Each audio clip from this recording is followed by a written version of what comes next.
This program features live coverage of an African safari and may include animal kills and carcasses. Viewer discretion is advised. Good afternoon and welcome to your sunset safari, Djuma, Sabi Sands, Kruger National Greater Area. We are very stoked to be out this afternoon. Alex and I just got that vibey feel. And my name is David Hancock. We're going to be taking you on an adventure of note. Like a Jurassic Park film, just there's no dinosaurs here anymore. There used to be. But we can still find some things that date back to the dinosaur times.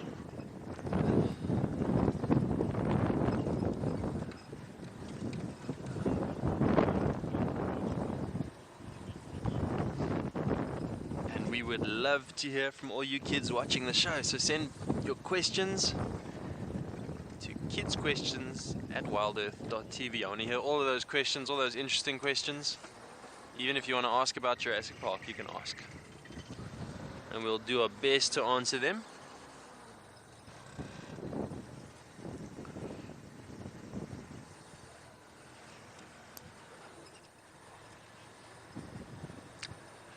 Well, while I venture into the great unknown, I'm going to send you over to Dylan, who's looking at the beautiful kudu in the Kalahari.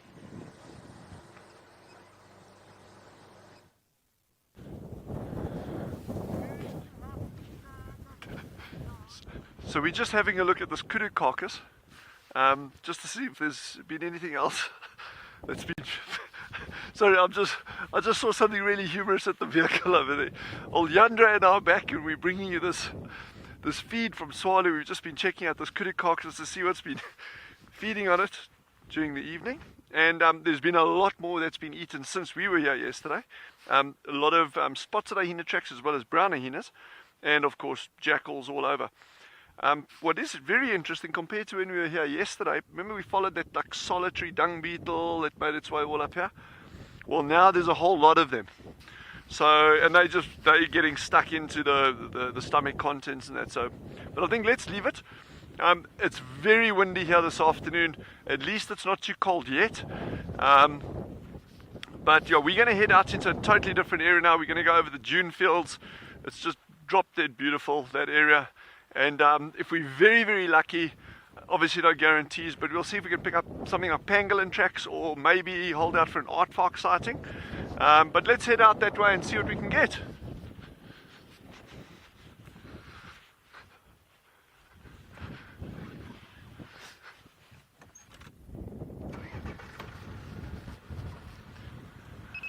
Wonderful. It's good to have you all on board this afternoon. It's going to be a good RV.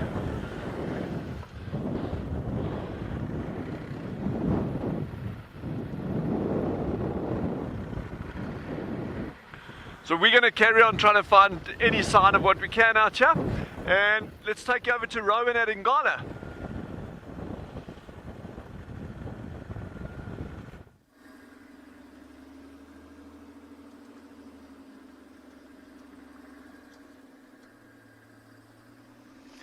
Seems like everyone has a good feeling for this afternoon. So welcome to the Sunset Safari on andBeyond Ngala. Owen behind the camera, Rowan in front of the camera. So we are looking for a young male leopard known as Makoti young male. We found him late in the morning today with some monkeys chirping at him. So his tracks crossed over the river, went onto that side, and we managed to actually find him on the southern side of the Timbavati River. So we quickly drove the river now, because when we left him, it looked like he was coming back. So now his tracks came back to the northern side. So what we're going to do is go around to the northern side and see if we can pick up on his tracks again.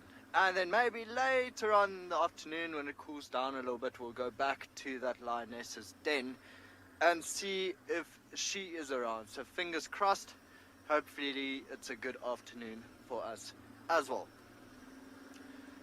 But I think our biggest mission for today so far, or this morning, was that, you know how Marcel had the segment or series called Mid-Morning Fun Fact from Marcel. So what we've been trying to establish is a series from Owen. and we wanted to call it OD's DJs. Owen Dahl's dad jokes, and he's completely against it. Does not want to do it. It's like convincing Marcel to dance. Owen just does not want to get in front of the camera. So, other than finding a leopard, that's also something I am trying to work on, to no success. Emma's in my ear, so of course Emma owes me a cake, and, well, not me personally, but the whole team at Ngala a cake, and she says she's definitely 100% for it, and she would send another cake if Owen had to start doing dad jokes. That would really be something exciting.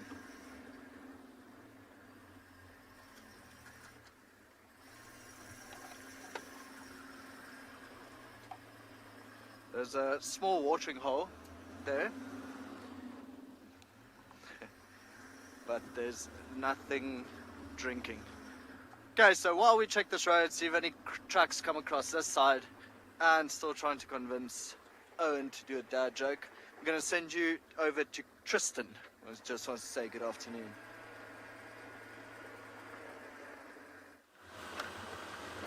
Well, my thoughts are is that my fellow team members across South Africa, between andBeyond and Ngala and Swali Kalahari and David here in the Sabi Sand, seem to be full of beans this afternoon and very chirpy, which is a good thing, I suppose. Hopefully it means that we're going to have a good day. Now, sorry, I just got dust in my eye and sun at the same time. Not a nice feeling at all. But anyway, as Rowan said, my name is Tristan. On camera I've got BK. Nice to have you aboard Rusty this afternoon. Hopefully, as I said, it's going to be a really good one. We're going to try and see if we can repeat yesterday's drives and this morning's drives, which were all pretty good. We had lots and lots and lots of different things on all of them, and we're going to hope that we're going to have the same this afternoon. I'm going to be trying to see if I can find a male leopard. David tracked him a bit this morning. We weren't able to find him, but I'm going to try and see if I can. He was last seen coming in this direction and going into the drainage line here. So what we're going to do is we're just going to do a little loop around. I want to check a few little water points, see if maybe he had a drink and has just found himself a shady spot to lie down. So that's the plan. Well, my plan for the afternoon. I'll also take any ellies or buffalo that might be at one of the dams. That would also be quite nice. What is also quite nice is the hornbill that is sitting in front of us ever so nicely on a little stick. Are you going to stay there for us, yellow-billed hornbill? I think it might. It's sitting just low down on the ground. They often do sit like this, looking for food. Angus, it's just in their genes. No, I'm joking, Angus. African animals always look beautiful. I mean, I don't know if they always do. Sometimes our animals are not so pretty. You know, if you think of crocodiles, I mean, they're not very pretty. I wouldn't call them pretty, or a terrapin. I'm afraid it's not a pretty animal.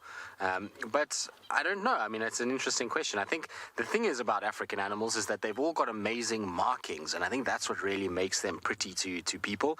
If you think of leopards with their rosettes, and giraffe with their patterns, and zebras with their stripes, and often the colors on their coat are really rich. So you get these beautiful kind of golds, and you get, like I said, the black and whites of zebras. And the bird world, we have these amazing feather colors.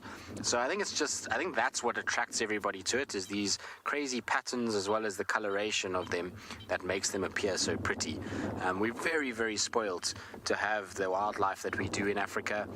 Africa is an incredibly diverse continent, and you know, we talk about Africa as a whole, but what we have here in South Africa, and you compare that all the way up into the Sahara and places like that, it's a really different kettle of fish. And then you've got the rainforests, you've got the islands and Madagascar, and the diversity across all of those different ecosystems is just fascinating, that's for sure.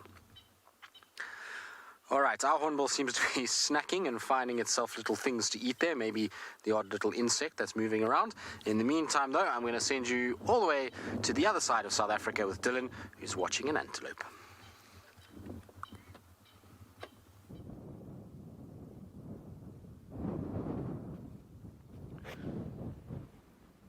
Lovely little steenbuck, a steenbuck female.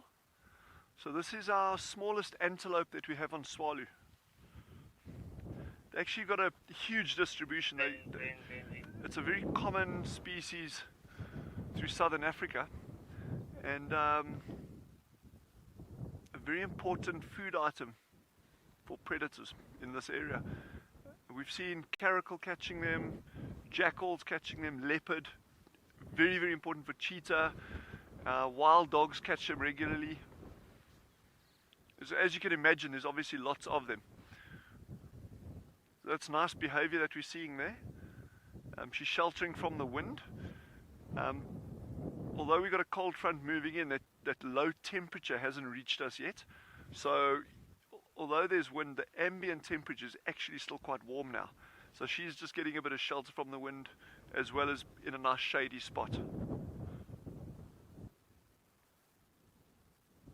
There was a little male here earlier, but he's just trotted off.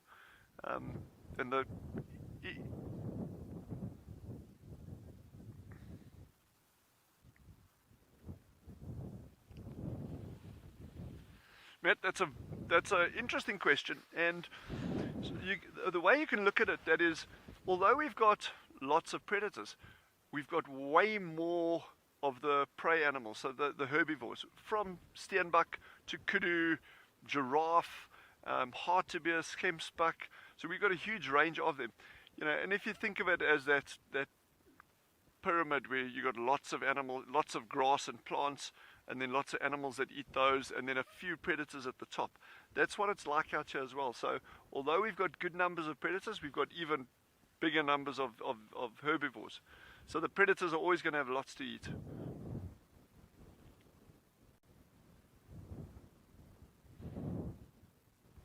How big those ears on that steenbok are.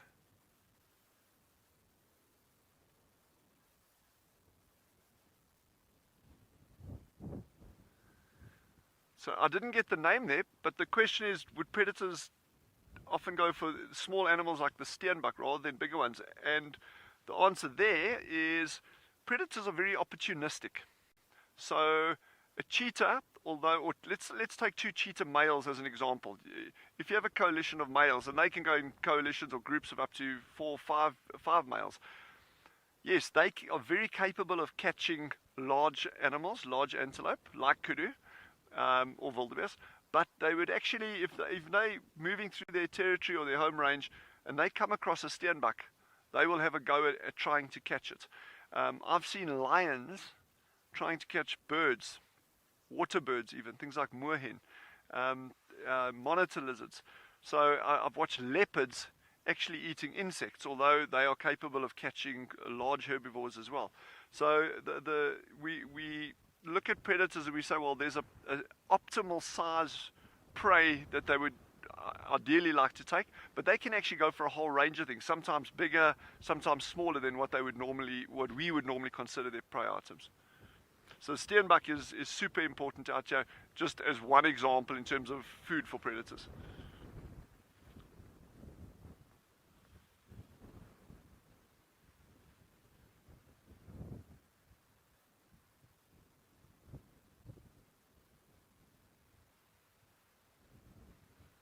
So we're going to leave this steenbok resting in the shade over here, and let's head over to Rowan, who's hot on the trail of leopard.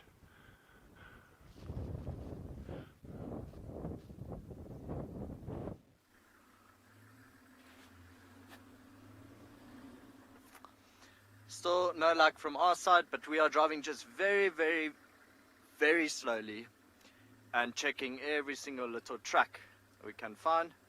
So that's quite interesting. Here looks like a puff adder track across the road. You can see the line there going from side to side. I wish it was still on the road. We'd love showing puff adders. Get that own.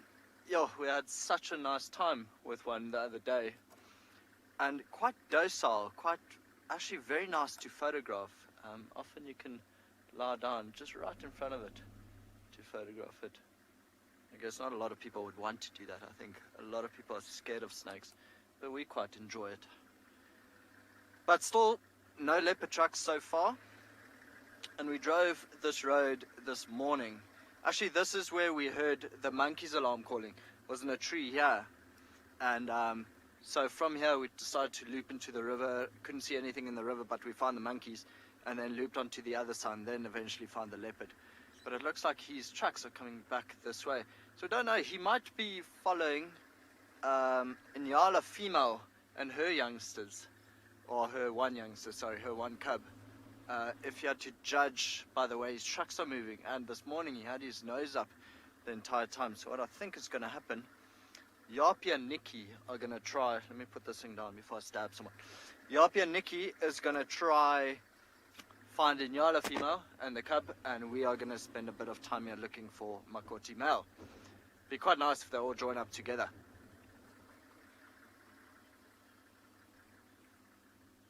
Molly, who's 14, which animal do I think I see the most on drive? Molly, impalas, without a doubt. Majority of the drive, well, animals you see here, it's just impalas. They are definitely the most numerous around here. They are everywhere. Actually, we haven't seen one this afternoon yet, but we haven't really been checking in the right place. But I think if we had to turn around and go up onto the old airstrip, Molly, we would be able to find impalas. Definitely not a difficult animal to find. There's a lot of them here.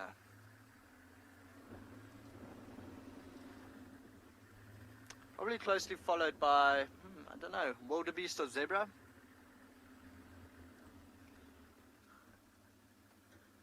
Okay, so judging by where we were in the river, where the trucks came up, it should come up to this path. I'm gonna do a bit of a walk here, but for now, send you back over to David on Djuma.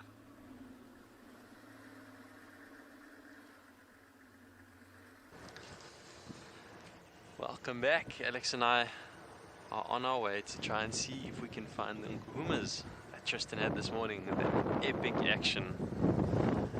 So let's hope we can find them. Let's hope they haven't moved too far from where they were. First gonna have a quick look around Twin Dams to see if they maybe went for a drink after their snack. But it would be nice to see them.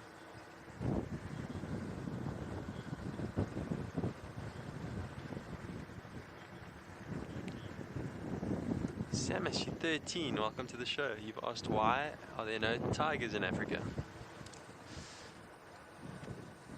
And that is a good question. I suppose I don't really know. Africa's got lions, Asia has tigers. It's just the way things ended up working out. It's the way things are made. So I'm not too sure. We don't have kangaroos either, only in Australia. That's, I guess, what makes the earth so beautiful and mesmerizing, is that everything is unique. Every place has different wildlife. Imagine how boring it would be if there were only lions. Imagine how boring it would be if there were only tigers. Instead, we've got a huge diversity. We've got all sorts of things. We've got lions and tigers and leopards, and all sorts of cool things. So I'm not exactly sure why, but I'm happy that it's diverse.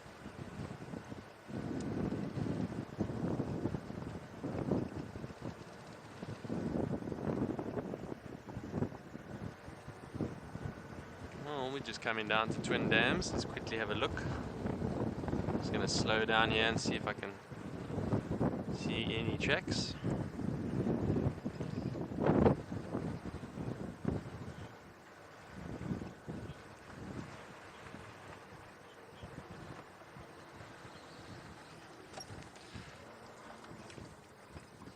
Florence, you're 8 years old. You've asked, what do I think about keeping big cats in a zoo? Do I think it's good to keep big cats in a zoo? And personally, it's obviously everyone's got their own opinion, but for me, I don't think it's necessary anymore. I think it was necessary years ago. Mr. Beautiful Elephant's coming down to drink some water. Let's watch him while we talk about it. I think years ago it was necessary to educate people about big cats. But nowadays, with WildEarth and being able to show you these big cats up close and live, you get to learn all about them in their natural habitat, so not necessary anymore to have them all cooped up in a zoo where they're not comfortable. That's my opinion anyway.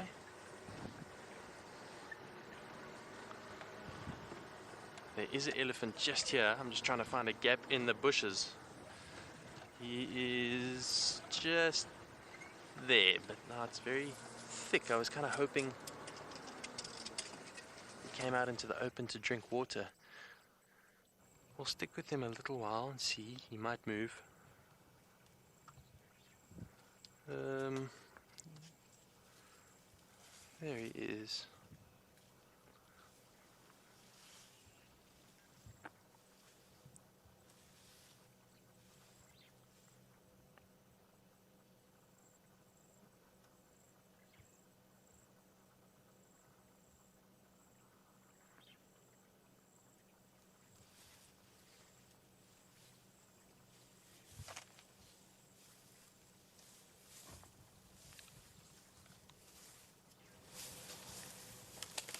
Listen to this beautiful boy as he crosses ahead.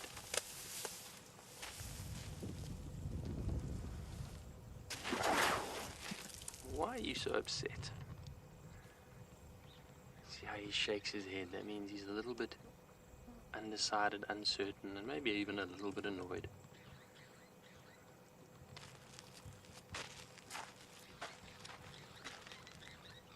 do you think about us, big boy? You gonna give us a sniff?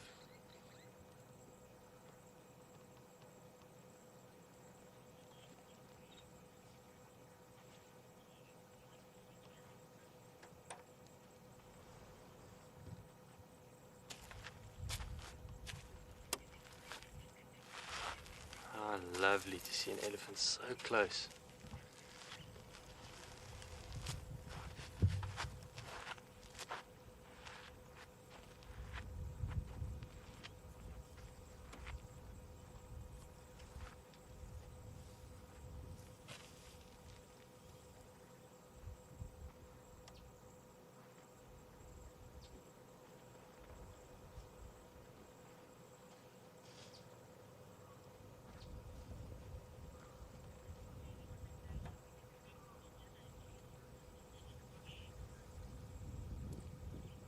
Beautiful big boys.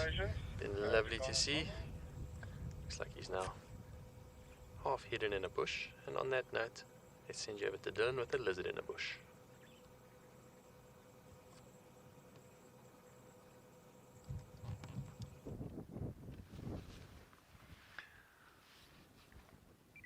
Okay, this was a brilliant spot by Yandre. Okay. And it's going to be quite difficult to see. I'm going to actually get out the vehicle now and I'll walk around there and it might help us a little bit. What ran into this little bush over there is called a ground agama. It's a lizard. It's a ground-dwelling lizard.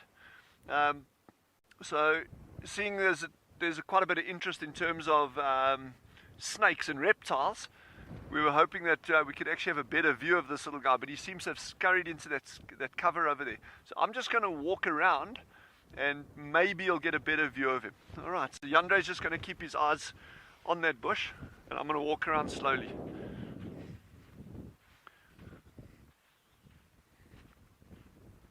It's very, very unlikely that he'll come out because obviously he'll see me as a potential predator and his safety is inside that bush. But yeah, maybe we're lucky.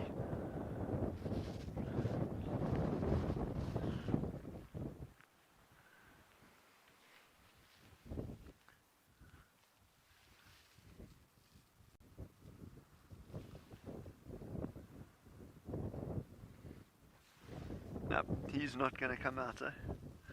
You're just going to have to trust us. There was an agama in this bush, I promise.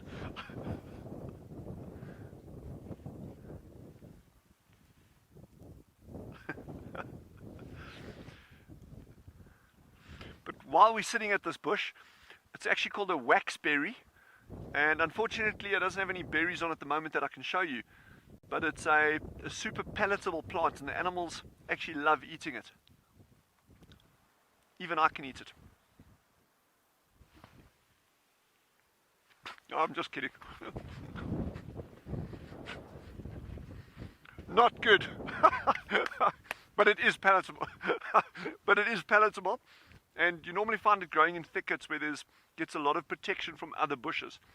That's why that one's looking like really scraggly, and they can go actually quite tall. But yeah, we're going to carry on and see if we can hopefully locate a snake while it's still quite warm out here.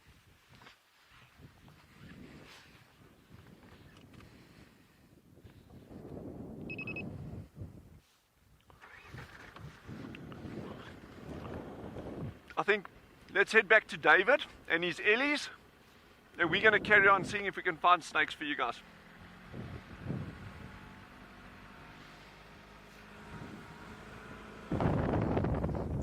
And look who we found. It didn't take too long. As we thought, after that snack, they came down to the water for a quick drink.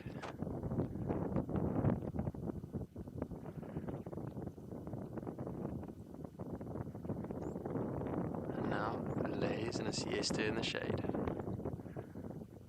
There's the pride. Look at that beautiful shot. That's such a typical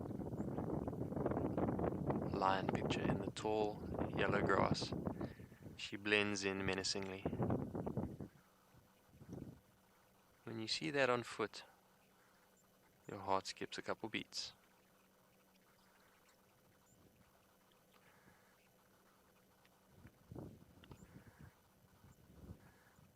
And now we know why.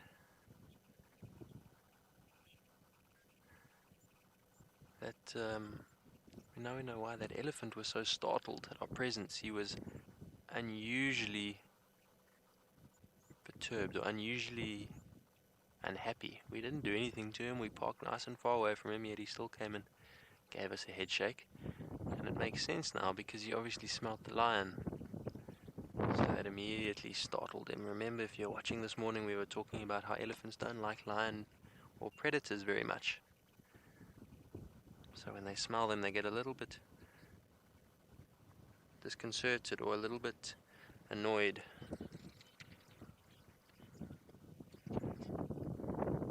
Isn't this just amazing? There's another big elephant bull that came down to the water. He doesn't appear to smell the lion. If he did, he would show some noticeable interest. The wind is blowing in such a way that I think the lion's scent isn't quite reaching him.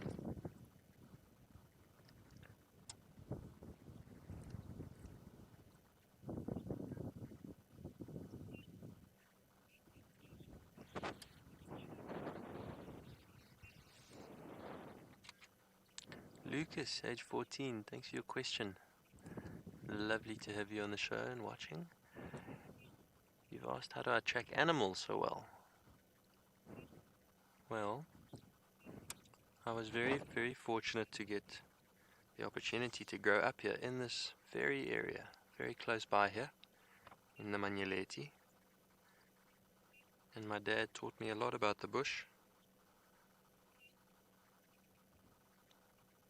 So just naturally with that upbringing one learns a lot about different animals and their movements and their behaviors.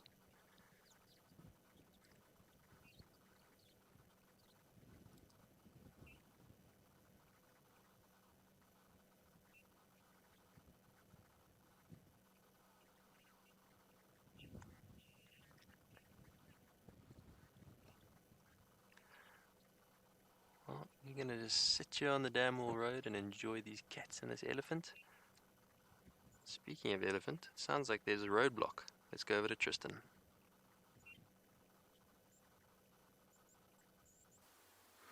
I do. They're a little bit far from where I am at the moment, but that's because I can't really get to them. It's so wet in front of me in the riverbed that I'm going to get myself stuck, and I don't want to be stuck. You can see all the water in the sand there, and so if I drive there, the whole car is just going to sink. So for now, we just got a slight view of elephants, but they are walking generally in this direction towards us. So what I'm hoping is we're going to see them kind of coming through this archway of trees, and we'll get them naturally framed by the branches that come over the riverbed. It should be pretty. So that's what the plan is. At the moment, though, they've stopped. They were walking so nicely up this way, and then all of a sudden one of them got interested in a bush, and then they all just stopped, and now they're just sitting I think probably getting water. So what they've done is they've probably dug a little bit there, and they are now siphoning the water from the sand, and that's why we're having a bit of a problem. BK, you know what we can do actually? We can go around, so it's going to make life for you a lot easier, because BK is going to have a tough time. Unfortunately, the elephants are in the sun, and where we are is the shade, so for the camera, it's very, very difficult to see the difference. Cameras aren't like our eyes. They're not as good at being able, oh, sorry, BK, to balance light.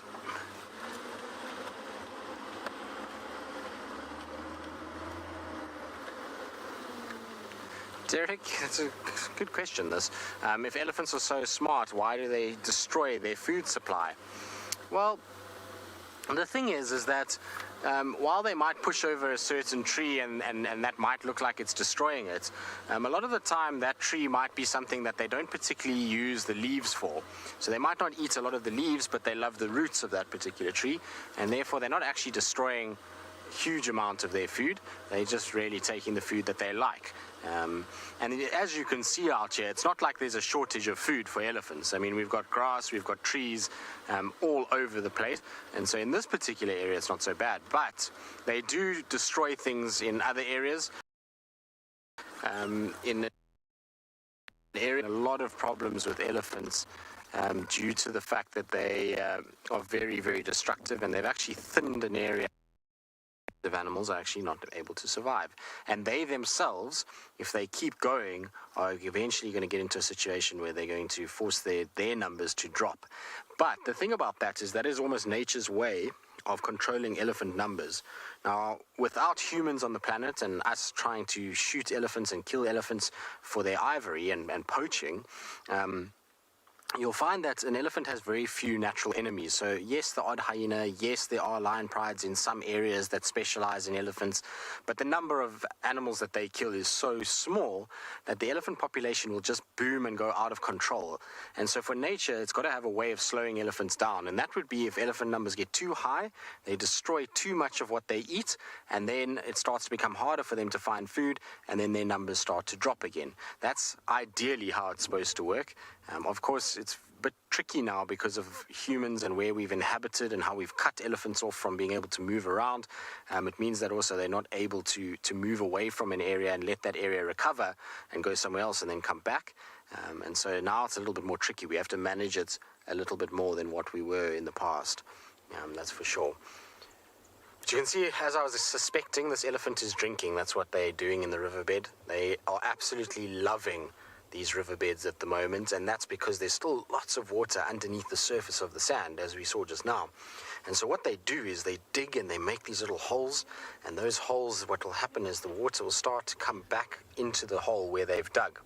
And as it does that, it passes through the sand particles. Now, sand generally has little it's basically small little stones is what it is, and that acts as a mechanical filter, so it cleans the water. And the water that comes out of there is far cleaner than, let's say, the dam where Dewey the hippo is up the river here. So they're much nicer to drink from here than it is from there, and that's why you find them in these riverbeds at the moment. They're really trying to get the best water they can. And the nice thing about that is that they open it up for so many other animals. The only problem with that is that the elephants have created about 4 million water holes now for all of our other animals, which means that they don't go to our normal water holes, which is making life a little bit interesting in terms of trying to track them down. But proving my point is not only this herd is in a riverbed, David further down the riverbed has also got some ellies of his own doing the same thing.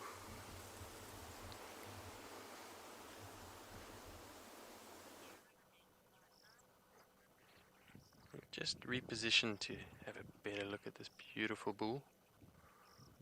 What a stunning sight it is. Let's enjoy as he comes down into the water.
awesome is this? Well, I'm so glad this guy can get a drink. He must be thirsty. And this is not the only place that elephants can find water. Let's send you over to Tristan for a different view.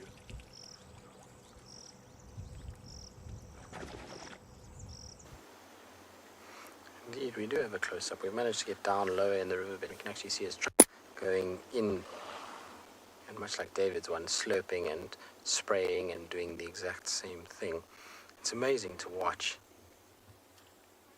and the patience that they display as they do it. Because you can see they don't get much at a time. It's literally just a little slurp that they get, and then they put it into their mouth, and you can see how wet the trunk is. It gives you an idea of how much water he's actually been able to get. The other side of drinking out of riverbeds like this is often the soil type that you get will have some sort of nutrients that the water will then contain. And so drinking out of here can also mean that they are absorbing certain things that they don't normally get. If you go into a place like the Congo, or into the rainforest, you get a forest elephant, and the forest elephants there are quite interesting. They like to make their way to certain places called bays, and bays essentially are these areas that are like saline marshes. So the water is actually quite salty. It's all these filled with all these minerals and sodium, and basically what happens is these ellies go and they shove their trunks down into the sand, much like what you're seeing with this elephant, and then they actually blow bubbles, and they disturb all of that those minerals, and they get down underneath the sand, and there's basically soil underneath there that they're able to actually get, and then they eat those minerals. It's pretty cool to watch. So you think that they're drinking at first, but then you start to see these bubbles coming up from the water, and then you actually see that they're putting in not only water but little minerals and bits of sand and clay that they've managed to get from underneath, which is really, really cool to watch. And they go quite deep. Sometimes they'll even go into areas where they go up to almost their eyes. And like I say, they sit there in all these bubbles, and it looks like they're in a boiling pot of water, the amount of bubbles that they blow as they try and activate all of these minerals and then suck them up. It's really, really cool to watch. And amazing, because in those bay areas, generally there's very little vegetation because of the quality of the water and how kind of salty and corrosive it is. Trees quite struggle a little bit with it, and you'll find that these guys have to kind of go into these open clearings, and that's when you get a really good idea of how many elephants there actually are in those rainforest systems, because in the rainforest itself, you hardly see them. You see lots of signs of them, you can hear them, but you generally don't see too much. And I'll try and see if I've got a photo of them doing it, because I think I have one on my phone of these ellies kind of eye deep, shoving their trunks down and sort of blowing for it. I don't have the one where you can actually see the bubbles coming up. Nope, I don't have it, I'm afraid. I've only got ones of them just standing up straight. But it's really cool that you guys can hear it. There's a bit of a breeze today, so the wind is a little bit much, but hopefully you can still hear him splashing and drinking. But did you see there just now what he did was he actually took out a bit of that stuff and threw it.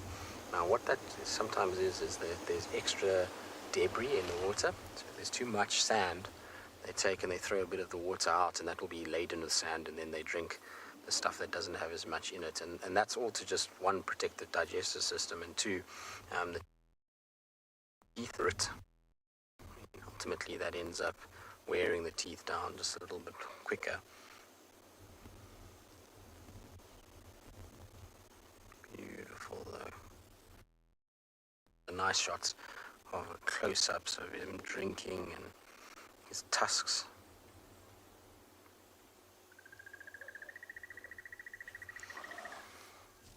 Alright, it sounds like we have a little bit of breakup in our signal at the moment, and so while we sit here and enjoy our elephant and hope that our signal sorts itself out, let's send you back across to David.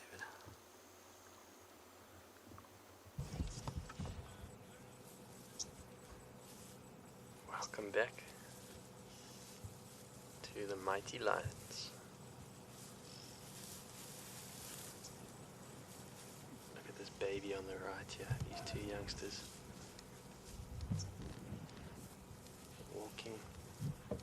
following their mother.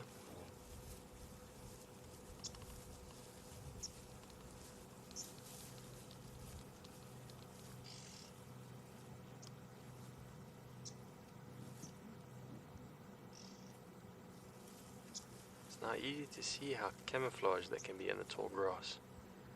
Very difficult to spot, especially this time of year when the grass is the same color as they are.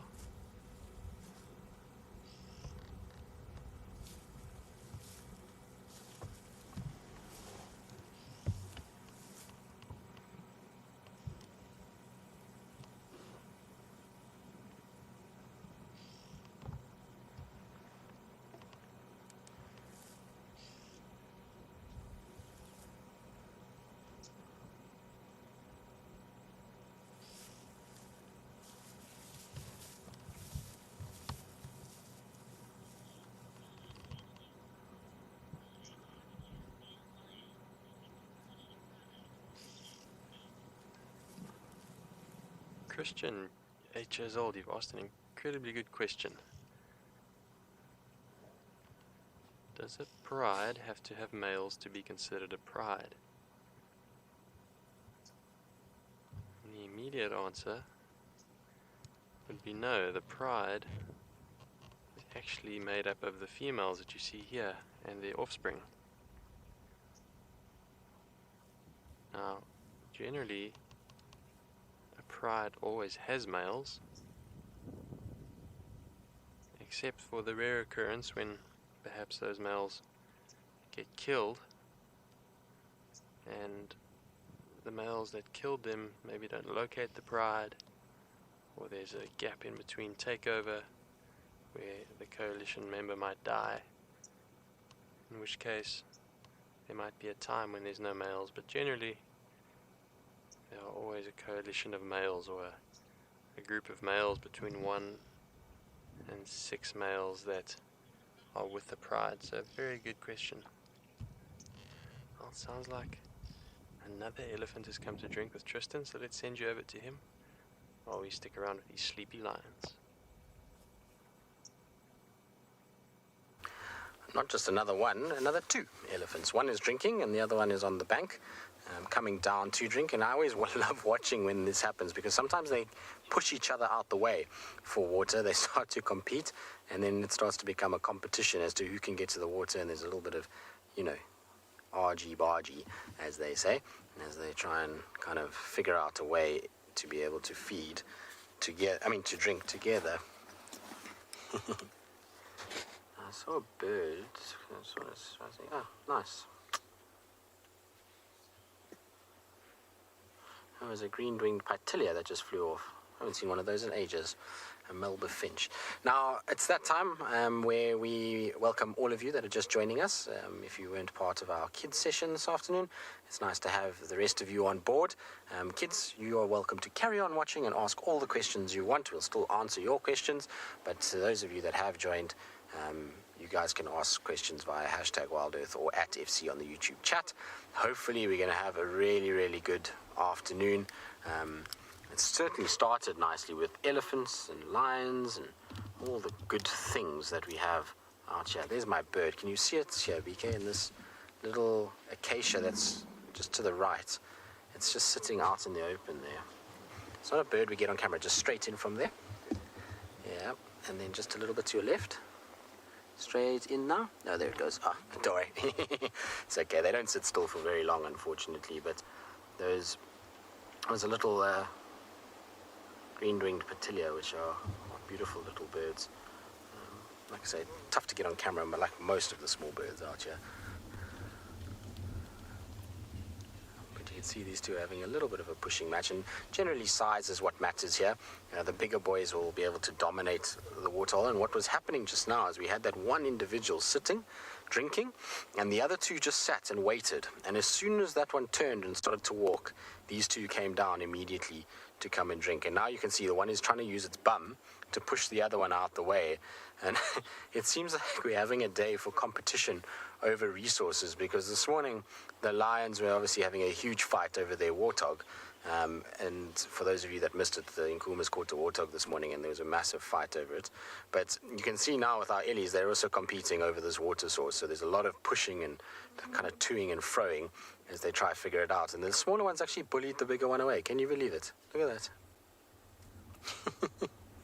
I think this bigger one is a little bit in disbelief at what's just taken place. Look at the other one using its bum just to be like, you're not coming here. Come and take it from me. I am going to dominate the little honey hole that is our little water spot. So, naughty elephant. Jeremiah is shoving him. Essentially, he's basically saying, get out the way. And when you've got a bottom that is as big as an elephant's, well, I suppose it's a good weapon to use to kind of just push people out the way, or not people, but others out the way, and able to kind of worm your way in there and get to the point where you're able to have a drink. So it's a clever movement from an elephant and cheeky at the same time, that's for sure. But I think we're in for a change in weather. So, Mark, maybe you've just joined us now. We were chatting about this just now with the kids, but why would an elephant not go to a waterhole? I'll get into the weather change shortly, but basically, this water is going to be better tasting and better quality than what a waterhole is going to be. You can imagine it's rained. That rain has all filtered down into one of these water points. That water point has then had buffalo go into it. It's had elephants. It's had hippos. All of them have pooed, peed, and just generally lived in there. And so what's starting to happen now is all of that excess nutrients means that there's an algae that starts to build up, there's dust that's on the surface of the water, and so the water quality starts to really take a nosedive quite quickly. Whereas this water is actually still flowing underneath the surface, and because of the sand particles and the way that they're digging, it's actually being filtered really nicely. It's basically a mechanical filtration that's happening, and so it's a much better water for them, and it's packed with nutrients and minerals that they're getting from the substrate of this riverbed rather than what they're getting from a dam. So much nicer. It's like going and drinking filtered water versus festering pond scum water. I wouldn't want to drink festering pond scum water. All right, my elephant has left, and so I will chat about the change in weather just now, but my signal's not good enough for that. And so while I find some better signal, I'm going to send you all the way to Swalo Kalahari. It seems like the boys have gotten dressed up on that side of the world, and I wonder what they're wearing now.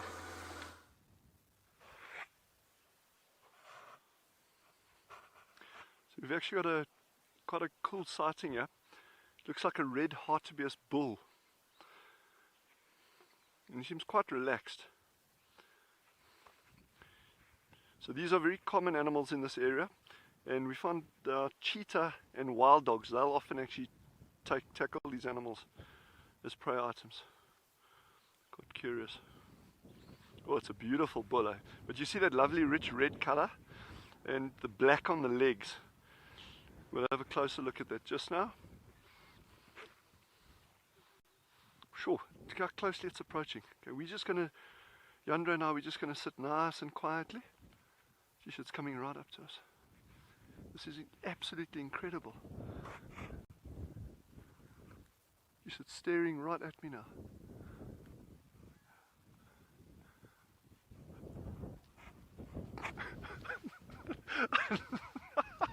So that is a red hartebeest, what's left of it, and it is a bull by the thickness of the horns. And you can actually see there's quite a few gnaw marks. And that's rodents, things like porcupines that have actually been gnawing at the skull to get calcium. But yeah, so that's quite a interesting thing to see there. So this is the front of the skull. It's obviously been all broken and eaten off, and that's where the neck vertebra would join on over here, atlas and axis. And it's actually about this kind of height as well. That would be the natural height of the animal, give or take. Cool. Well, let's leave it here for more porcupines and other things to eat.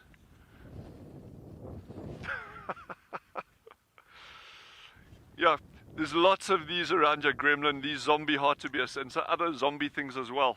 But I hope Yandra and myself are excluded from that.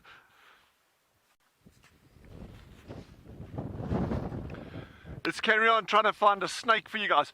So our thinking as well is, as we get onto these dune crests,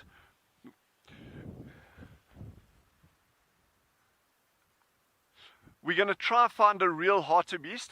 And what I was going to say is, as we come onto these dune crests, Yandra and I, we're just going to sit quietly and we're going to scan what we call the dune streets. In other words, these big valleys in between each dune crest, we call dune streets.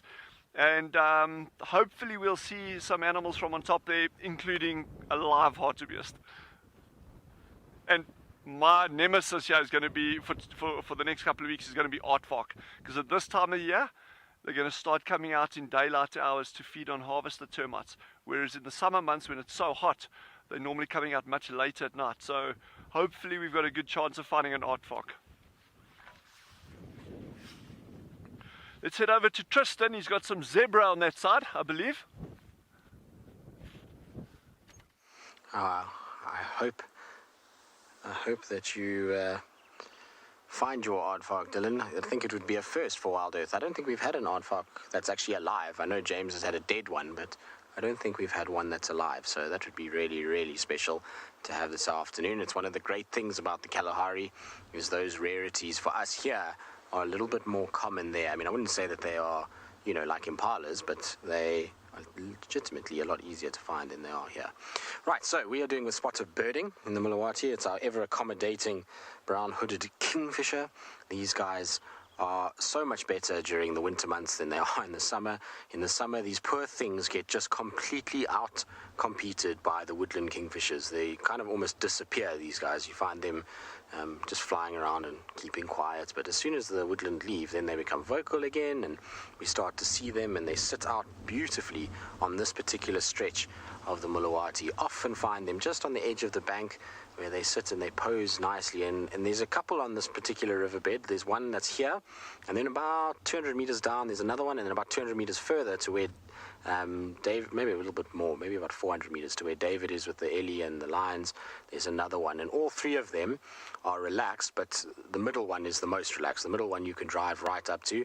This one's a little bit more shy. You've got to be a little bit further away, and the one right in the southern part is the shyest of the three, so we get to know them. I mean, they might be different birds, but they're just always in the exact same spots and always sitting on the exact same branches, so I suspect that they're the same individuals, and they are really, really pretty. I mean, they're not as vibrant as a woodland, but they still have those beautiful blues, and they've got incredibly pretty beaks. There's bright red on the beak, and then of course that little brown hood, which is what they get their name from.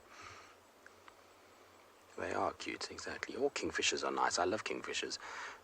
I like the way that they're built. They're kind of these little stocky guys with sharp beaks and generally very, very, very pretty feathers. Even the pied and the giant, while they're not part of the kind of blue kingfishers or the colorful kingfishers, their markings are still so intricate and incredibly mesmerizing that they themselves also demand a bit of respect. And that giant kingfisher's size is just quite something as well. You can hear a pill-spotted owlet calling somewhere close by.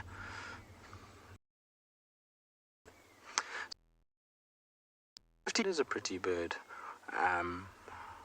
I always enjoy spending time with these guys, and like I say, those blues are incredibly beautiful.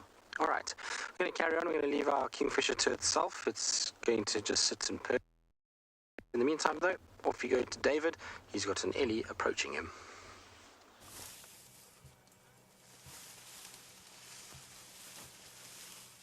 We've just been spending some time with this beautiful big bull. He was the same guy that was drinking water.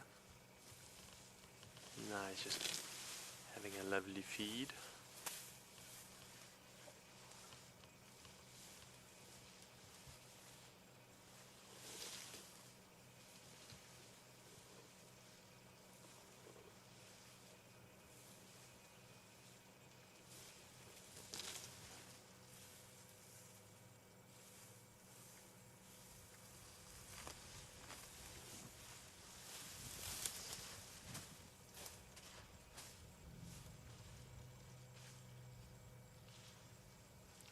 all you can see is his bum. We just thought we'd come spend some more time with him while the lions are sleeping, because he is just so majestic. Sunita, you've asked, have I ever seen an elephant become aggressive because it must? And I have, most certainly. It happens often when they're in must. Remember, must is a very heightened level of testosterone. So they can go into a bit of a rage every now and then. Not all. Some, especially older bulls, remain very calm even when they're in must. But some of the younger ones can get quite aggressive. There's some others coming to join him. But as always with these elephants, just got to give them their space, allow them to feel relaxed, make them feel like they're being threatened or that you're coming too close, and they'll be just fine, even the ones in must. Just pull a little bit ahead here so that we can get another view of him. We're sitting under two of my favorite bigs, if you want to call them the bigs in the bush. Sitting with two of my favorite bigs, this massive elephant and this beautiful big leadwood tree that's just towering over us. So I'm in a very happy place.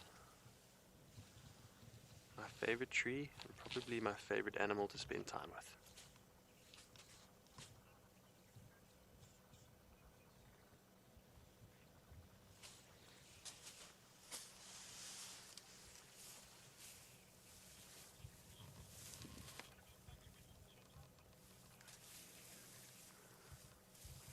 Veronica, you've asked, what do I do when an elephant gets too close?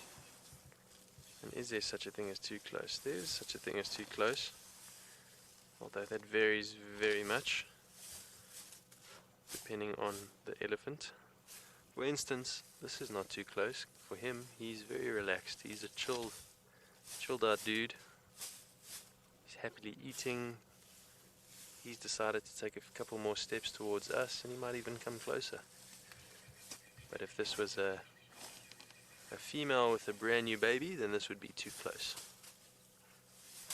Because of course that mommy will be far more protective. So you can get too close. It's up to us, that's our job, to try not to allow that to happen, because we do our utmost to not stress out the animals unnecessarily, and being too close can make them feel stressed.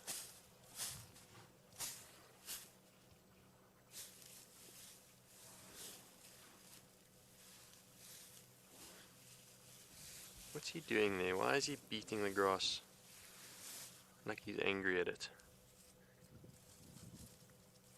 He's doing that so that he can clean it. He wants to make sure that he gets all the sand and dirt off the roots before he puts it in his mouth, so that he's not crunching sand and stone unnecessarily.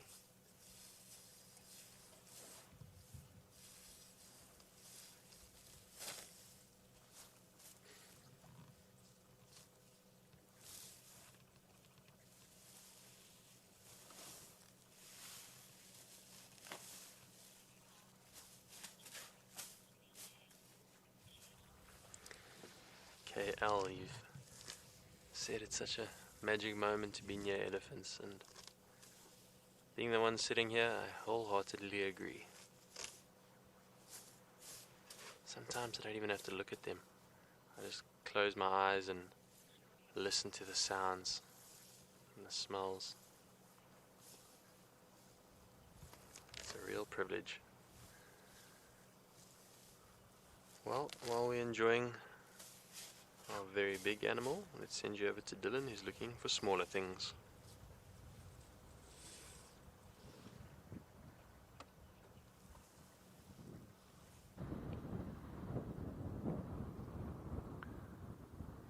So we're just sitting out at Dune Crest, There's some gemsbuck in the distance. Oryx. Yeah, they're just trotting off. It's getting super windy out here now, so a lot of the animals are quite nervous with this wind.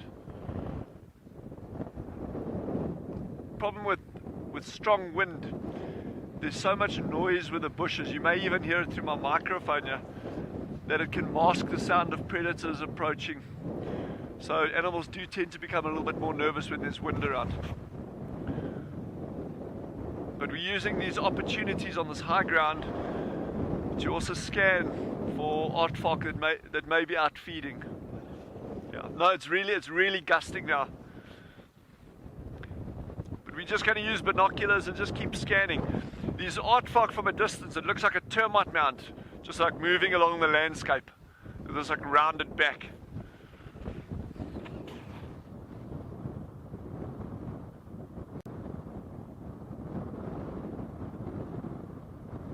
And we haven't forgotten about the snakes, I promise.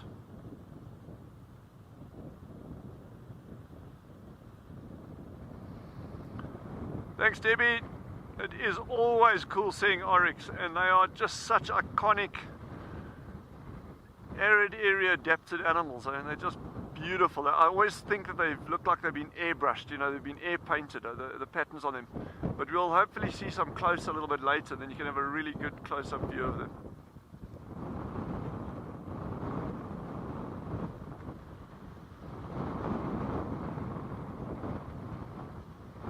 Oh, this wind is strong now. Kite flying weather.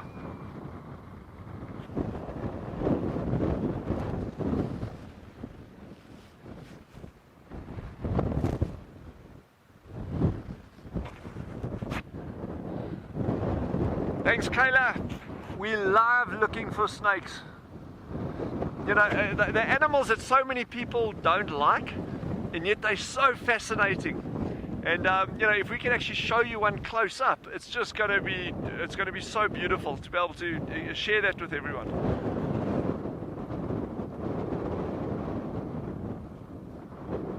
And it's nice to hear that people get excited about snakes.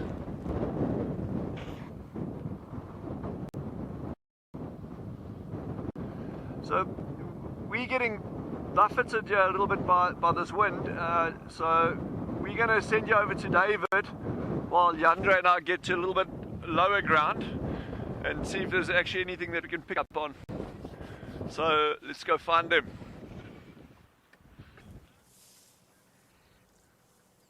Well, we are still with this beautiful elephant.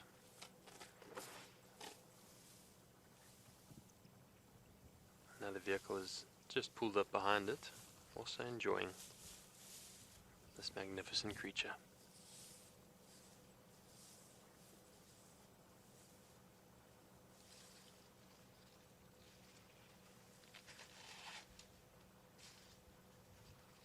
Watch him stretch those back legs to reach where he wants to reach.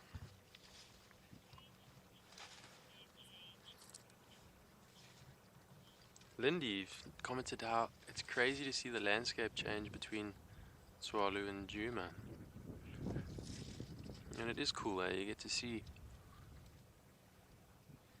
places in the blink of an eye as we switch between them, the beauties of modern technology allowing us to do that. And it's also nice to see how varied our country is.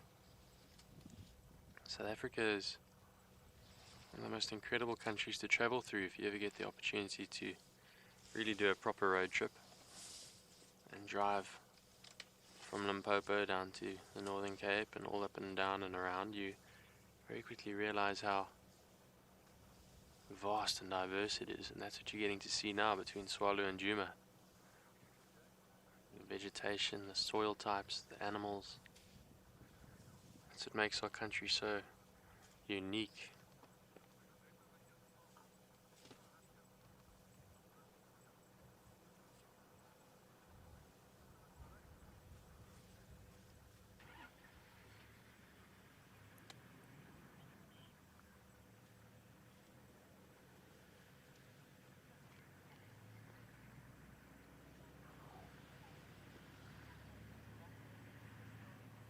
Well, let's hook around and see we can spend a little bit more time with Mr. Elephant.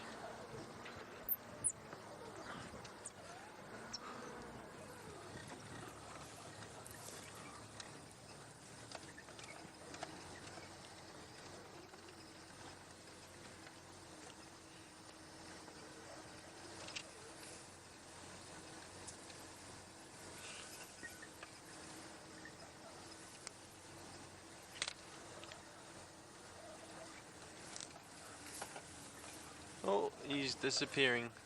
Why don't we just give him some space and watch him go over the road and off to wherever he's going. Maybe he's going down to Chitwa.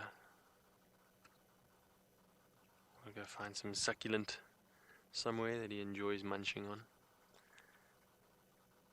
So lovely to spend time with these gentle giants, and it's a privilege to be able to show you their mannerisms and what they do, how they eat, and their movements. We always appreciate your support. Remember to follow that link at the bottom of the page and help us to keep helping our team do what we do best out here, bring you this beauty.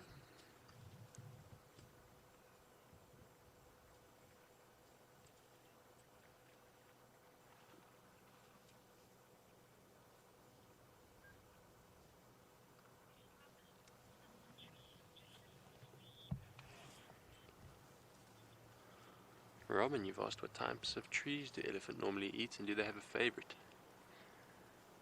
They definitely appear to have favorites. It obviously depends a bit on the time of the year, but like in marula fruiting season, beginning of the year, in our summertime, their favorites are generally marulas. And then most of the acacias are very nutritious. But I think fruiting tree is probably their number one favorite, and then out of season they'll start moving on to the leaves that are sweeter and more nutritious. And when times are rough and we're in the drought and there's not much to munch, then you'll start seeing them eating species that they wouldn't normally eat. So they definitely appear to have firm favorites. But their absolute favorite would be a citrus orchard. If they could find one of those, then they would be in heaven. They really like oranges. Not that there's any orange trees out here, but in the past when elephants have managed to be naughty and escape the reserve, you normally find them in an orange orchard, and then they have to get vets and helicopters and trailers in to get them back into the reserve. Those are generally the young naughty boys.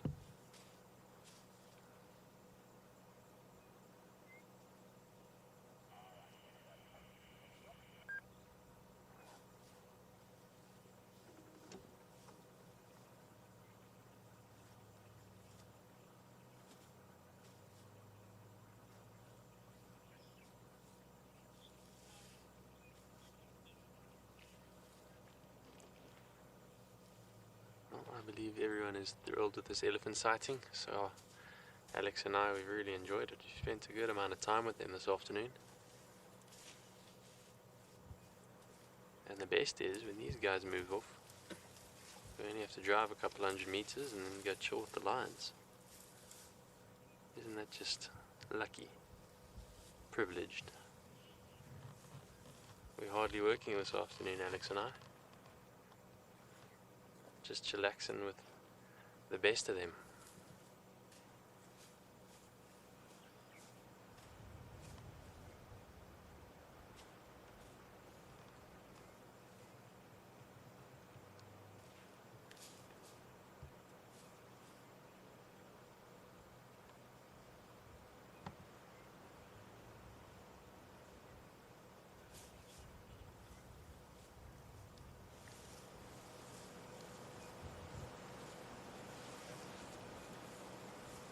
Hear the rustling of that dry grass.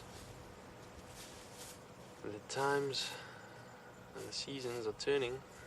We are well into winter now, and grass is only going to get drier. It's going to start featuring less and less in the elephant's diet as it loses all of its nutrition. At the moment there's still a bit for them, but pretty soon they're going to be feeding predominantly on leaves and bark and roots. No doubt looking forward to the first summer rains that will bring fresh green shoots of grass.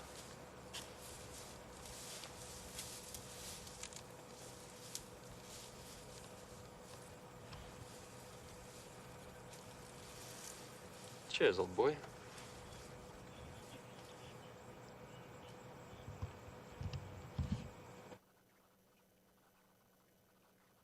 Dove, you've asked, is there any tree or shrub that no animal eats? That's a good question. Maybe think about that for a second.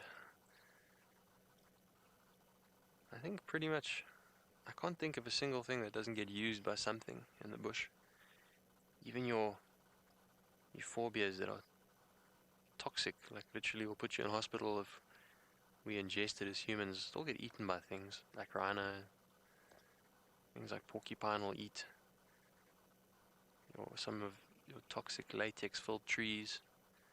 So things that are toxic to us and appear to not be very palatable at all often get eaten by things that seem to be unaffected by them. I mean, not just trees, even something like keratin. We were talking about the horn moths the other day. Keratin is your fingernail, basically. It's horn and hoof. And there's even something that specializes in eating that. Bone, skin, everything. Wood and leaves and grass, everything eats it. Not everything, but there's something for everything. So I can't think of anything that doesn't get touched. I'll have to look that up. It's a good question. Well, it's been beautiful. We're going to hop around the corner and go see how our cats are doing. So let's send you over to Dylan in the Kalahari.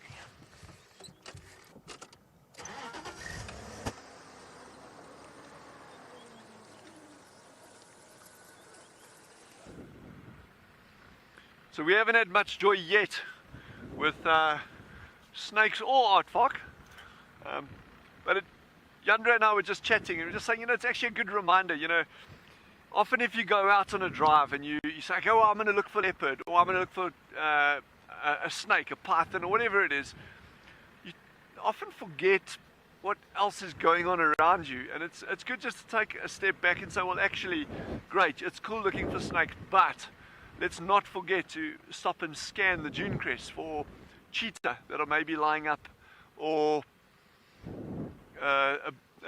squirrels in burrows, or owls sitting in a tree, or elephant shrews running. There's so many other things out here, but you just got to slow down and take the time to do it. So there was a question earlier. Someone was asking about trees or plants that animals don't really or don't like utilizing or don't like feeding on, and we've got a number of plants out here that are generally considered pretty toxic. One that comes to mind is called the Bushman poison bulb. It's got this beautiful underground bulb with these sheaths around it and these big broad green leaves. In fact, I can actually see a dried one now. I'm gonna go get it. That was pure luck. But while we're at it, let's do this.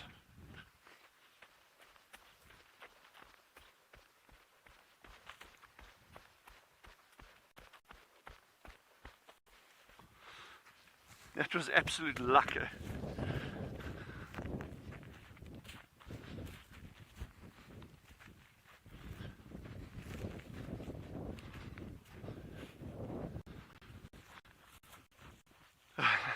That was perfect. So I'm just standing in the light here. So this is a very old one. It's completely dried out. It's dead. You can see it's completely hollowed at the bottom. But this is the plant I was talking about, called a Bushman poison bulb, and they get about 4 or 5 times the size of this one. And remember I was saying the bulb. So this part would be underground. Okay, the roots would come out from here. And this little piece over here would be above ground with these beautiful fan-like or strap-like leaves. And it gets a magnificent big head of pink flowers in the spring. But these leaf sheaths, all parts of the plant are toxic, and pretty potent toxicity as well. But I've seen mountain zebra, eating these leaves. I've seen baboons pulling these bulbs out and actually eating the roots. We've got a beautiful weevil, an insect. It's called a lily weevil, and they'll actually feed on these as well sometimes. Yeah, so to answer that, that question that was posed earlier, do you get plants that animals eat? I think there's very few plants anywhere in the world that are so toxic or so well protected with thorns or anything that nothing can eat them. But often we just need to shift our way of looking at it and saying, well, maybe a big animal can't eat it, but what about small things? And in South Africa and at Swale, we've got so many different butterfly and insect species that'll feed on things that other animals just won't touch. And often those poisons get transferred into the adults. So if you look at butterflies, ones that are often very brightly colored, one that jumps to mind are the monarchs. They'll often the larvae will feed on poisonous plants like the milkweed family, and then those toxins actually get into the larvae and then into the adults, which makes them unpalatable to any predators, things like birds. So anyway, that's just in a nutshell. Sorry, I didn't get your name there. Can you please repeat your name and the question?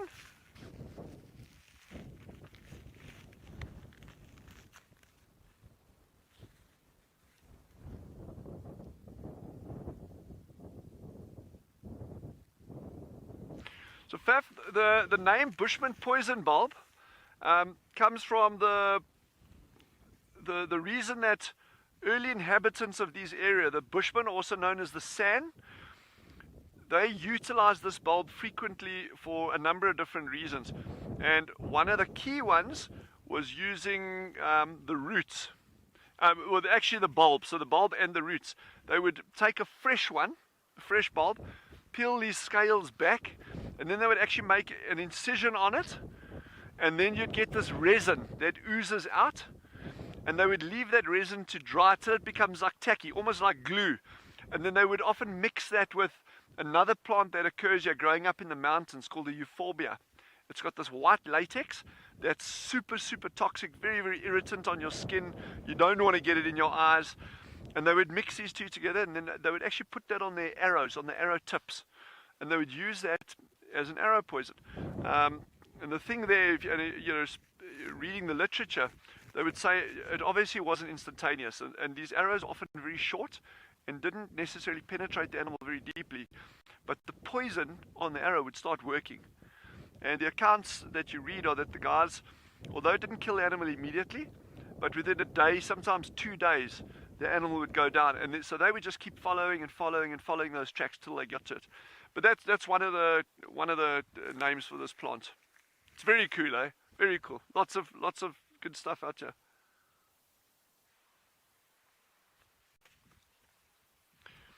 So we're going to carry on, and I think let's head off to Rowan with his elephants. See what they got that side.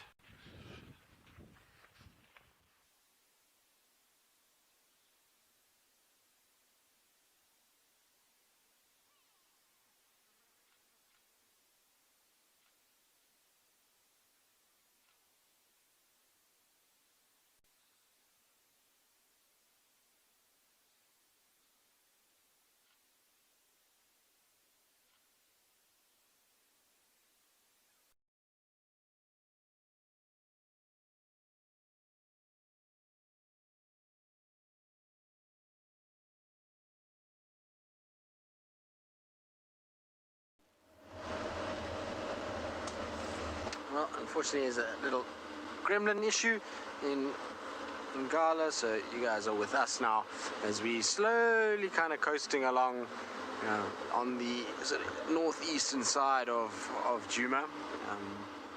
Just desperately trying to see if we can find any sign for one of our spotted cats. It's really been quite bizarre to see how few we haven't seen any, to be honest with you. Even just the tracks has been dire from a female track point of view. It's been really difficult. Male tracks a lot, But, it seems like we've got Mulawati, we've got this other unknown male who's fairly shy, and then, Tingana, who's also a difficult cat to track. But other than that, there just seems to be so few leopards moving about, and it really is been the hardest period of leopard viewing I think I've ever had in the Sabi Sand. So we're trying to just scrounge one out somewhere, just checking all the areas that I know that they normally like to use.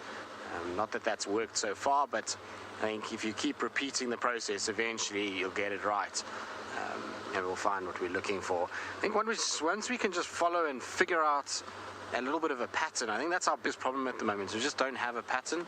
Leopards are creatures of habit. They like to walk in certain places at certain times and do certain things. And so if you can work out where they favoring water-wise, where they are spending a lot of their time, and follow them on walking patrols, then generally you can start to work out what they're actually doing. But at this stage, when you're not seeing them, it starts to become harder and harder and harder to figure that out.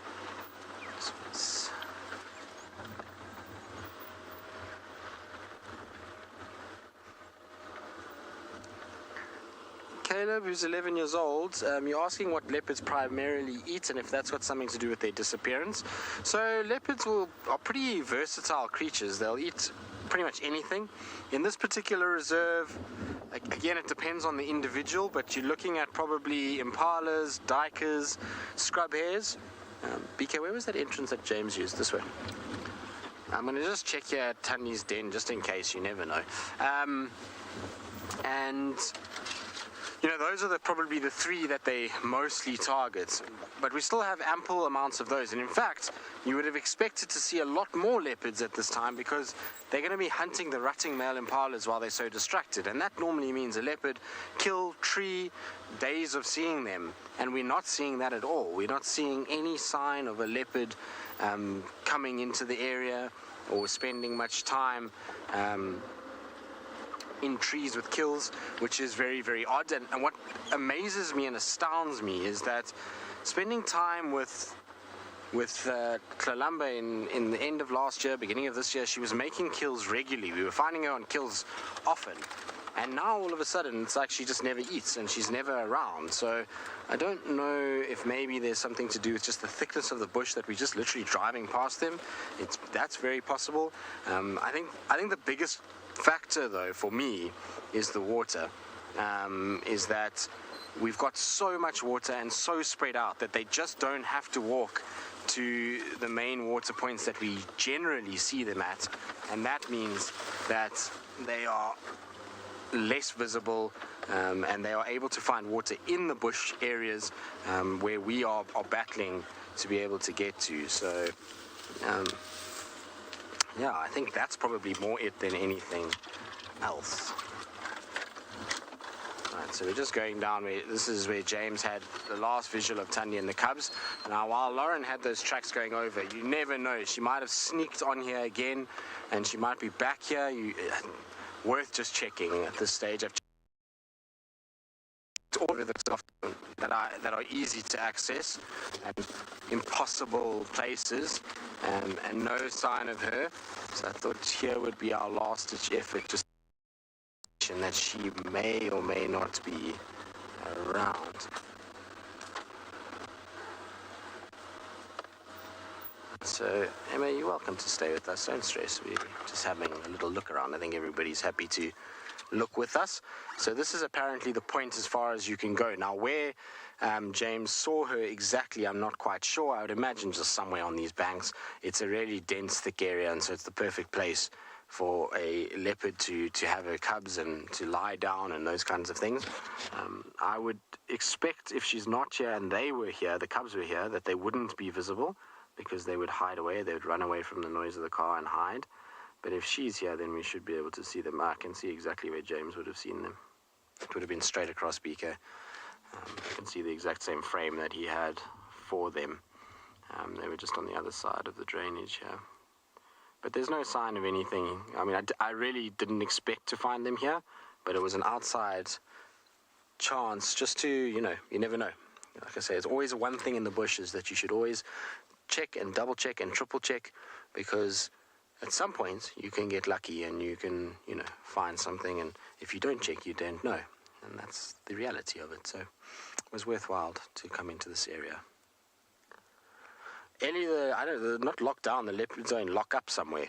I don't know if they've all been put in leopard jail and are not wanting to be around. I honestly don't know what is going on with them. I mean, I do know. I lie. I say that I don't know.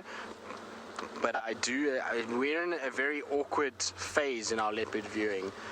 There's a change in the entire dynamic of females and males, which is meaning that a lot of them are just moving in different areas. There's a water factor. There's a lot of females with cubs at the moment, which means that they're not ranging as far as they normally are.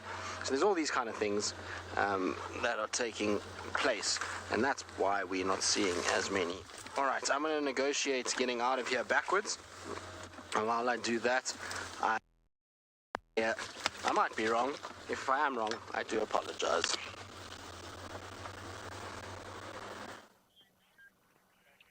Welcome back. We came straight to these lion after leaving us beautiful elephant, and as suspected, still flat cats.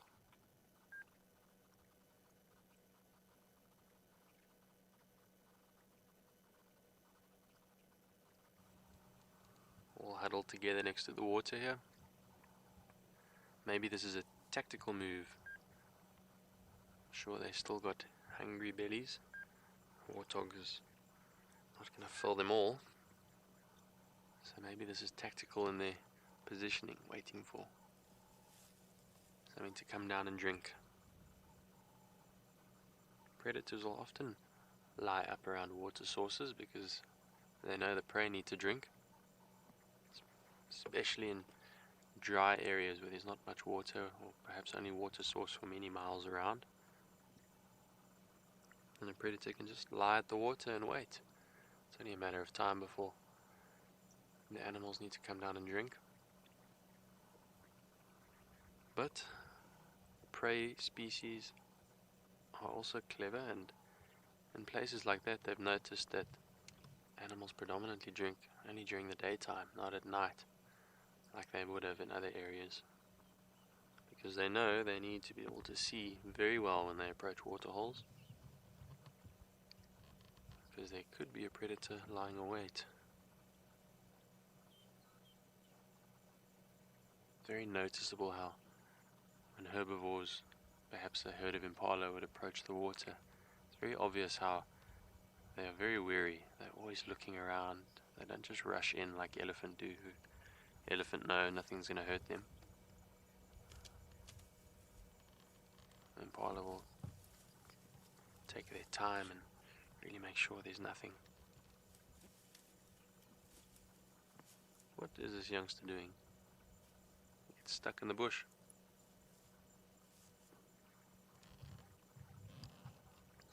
Tried to roll over and looked like his foot got stuck.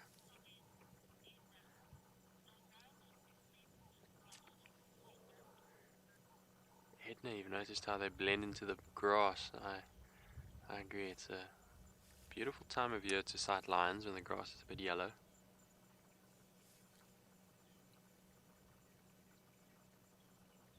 They really do blend in nicely.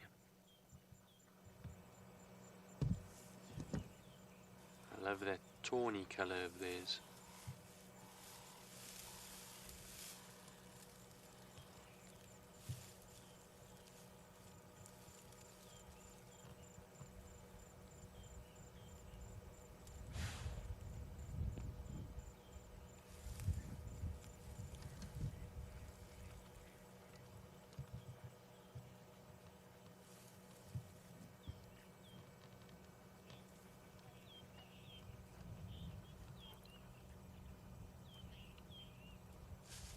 Phase, you think that surely the grass can't be comfortable? I don't know, they seem pretty content. I think they're just fine. Lion don't like thorns, that's for sure, but as long as there's no thorns here, they're not under any thorn trees, I reckon they're pretty comfortable.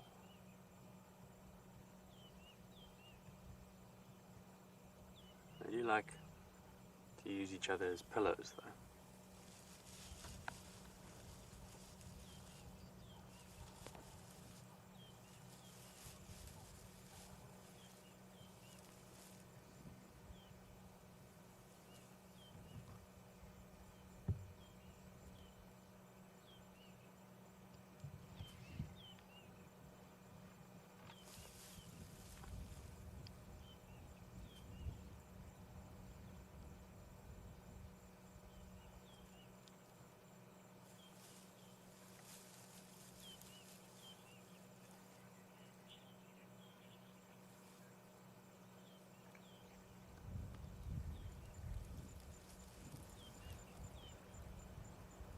Such beautiful sounds from all over the show.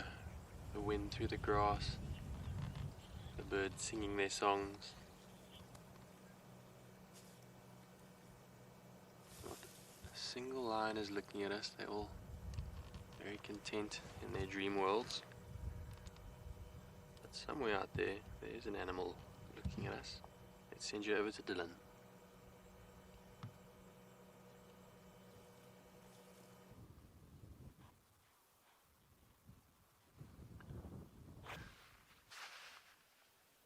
And we are sitting quite far away. Straight line distance from those ostriches we're looking at is probably about 2.5 kilometers. So we're trying to sit dead still because we've got a lot of movement on the vehicle with the wind and that. So Genre is doing a great job there, keeping them in focus.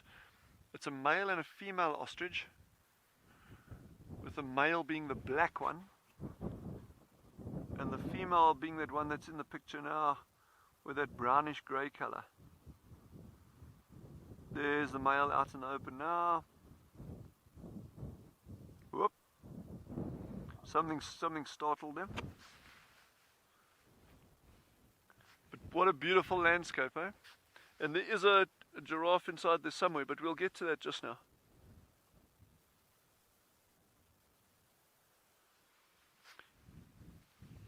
So we've just been sitting up on this dune crest, scanning the very tops of these dune crests because they're great vantage points for animals like cheetah. And they'll sometimes lie up on these high points when they're looking for prey.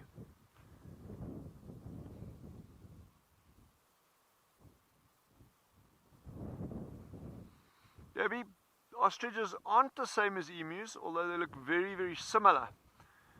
Ostriches are larger birds, and of course we don't, in this area we don't, you don't actually get emus occurring in Africa. But otherwise they are very similar looking, and in many respects, in terms of diet, they're quite similar as well. So that's actually a good point, good question.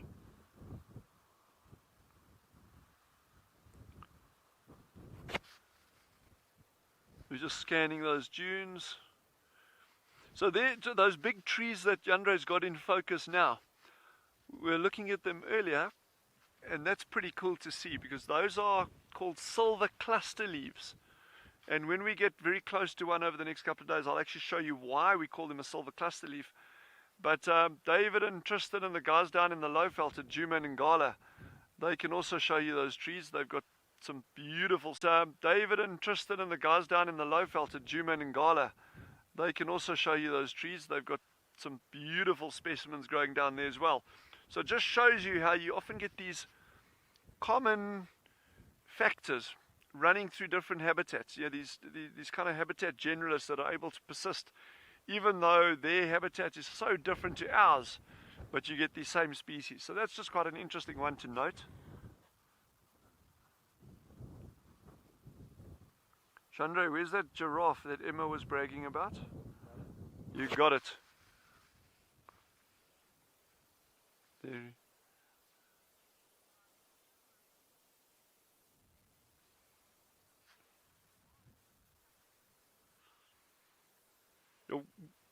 We're going to try and find some more giraffe or something else a little bit closer. But in the meantime, head over to Ngala, and where the cats sit, they got that side.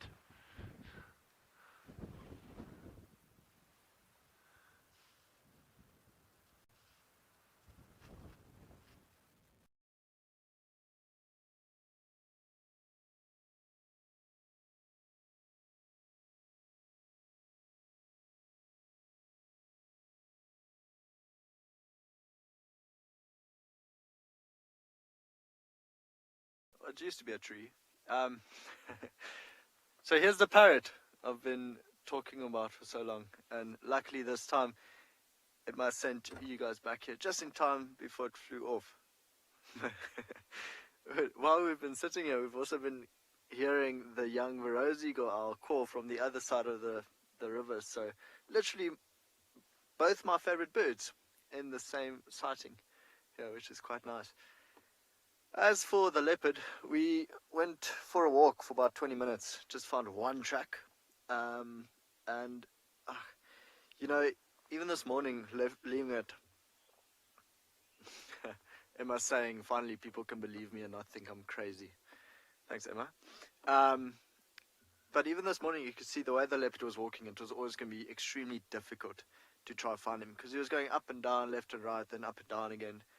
But in other news, what we did find also is tracks of the Birmingham young male. You could see where he was sleeping on the road for a little while, or maybe just sitting, giving his leg a break.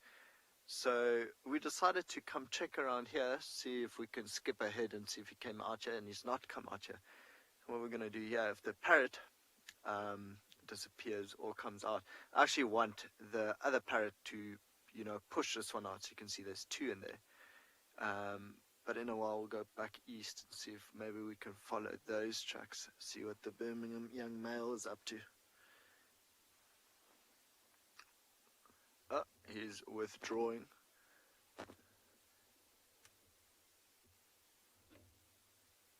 Let's see. Oh, no. So this is what we were scared of, that no one would believe me that there's an actual parrot in the hole there. But luckily we got to see him today. Ian, I doubt it made it. You know, brown-headed parrots are known to take over woodpeckers' holes. So I think in this regard, it might have been a woodpecker hole that it took over and just kind of shaped the way it wants it. With a beak like that, it doesn't really look like it's able to cut a hole into the telephone pole. Well, he's disappeared. There's a very big elephant bull on the other side, just feeding on some leaves in front of some impalas. Just going to change our vehicle positioning a little bit.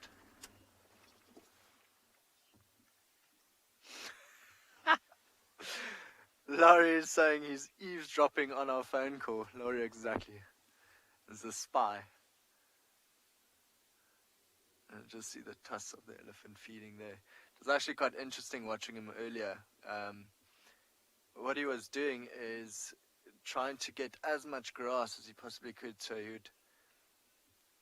he would go and twist his trunk around and around and around the grass and trying to pull it out and then get as much as you possibly could. So it kind of reminded me of, you know, how people eat spaghetti. They twist their fork into a spoon and then just try to get a lot of spaghetti in like that. Or fancy people. I don't do it like that. I'm one of those that actually cut the spaghetti and then now eat it like that. Now, I once had a girlfriend that absolutely hated that I did that. Anyway, long time ago, spilled milk.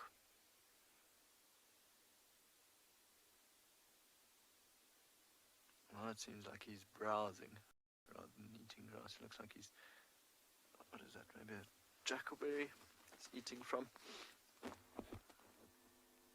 Oh no, it's a silver cluster leaf. Only those leaves contain a lot of tannin. No, what we've done before is you bend it in half and you put it in your mouth. You put it in your mouth and it dries it up a lot. Okay, Emma says, while I reminisce about spaghetti. Time for you guys to go back to David and back to his lines. We'll go see if we can find our own.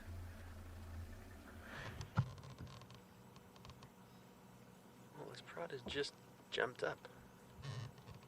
I don't think there's much of a cause. One of the little ones jumped up and ran, and then instantly the female stood up to make sure there was nothing serious, but now they seem to be relaxing. Just a very good example of how, even though they appear to be very lazy and sleeping, they'll be up in the blink of an eye. if something disturbs them.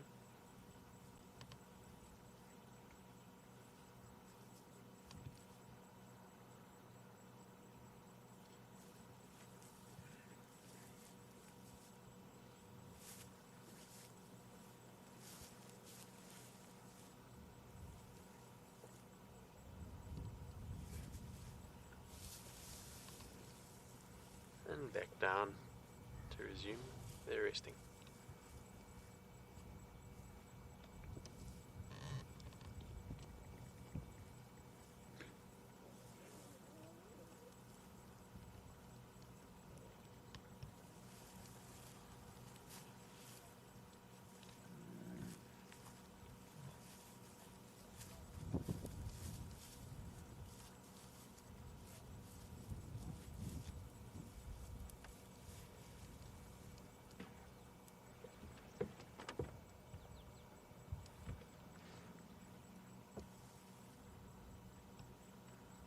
We are downwind of them now, and I can assure you, lions aren't the best smelling of creatures. Some very pungent odors. Eva, you've commented that that was a bit strange. It was, but normal, like I say. They're always alert and always listening. And when a youngster gets up and runs, then the females will instantly react.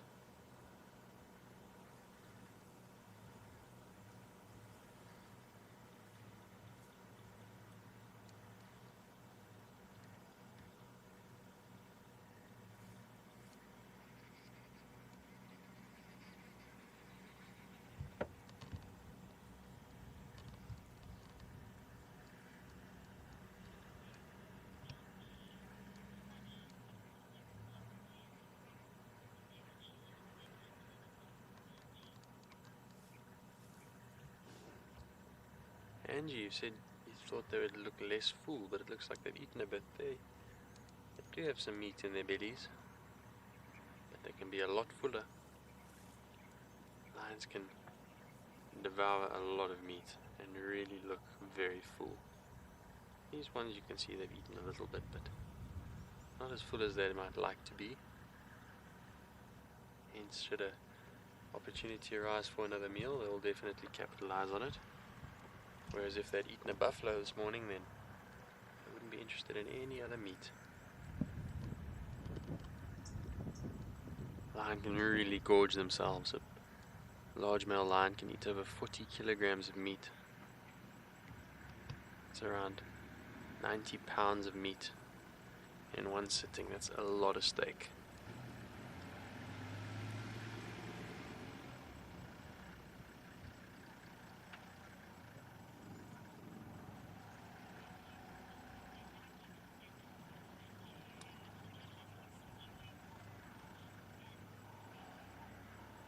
While we sit and smell these lions, we're going to send you over to Dylan, who's got something far better smelling in Swallow.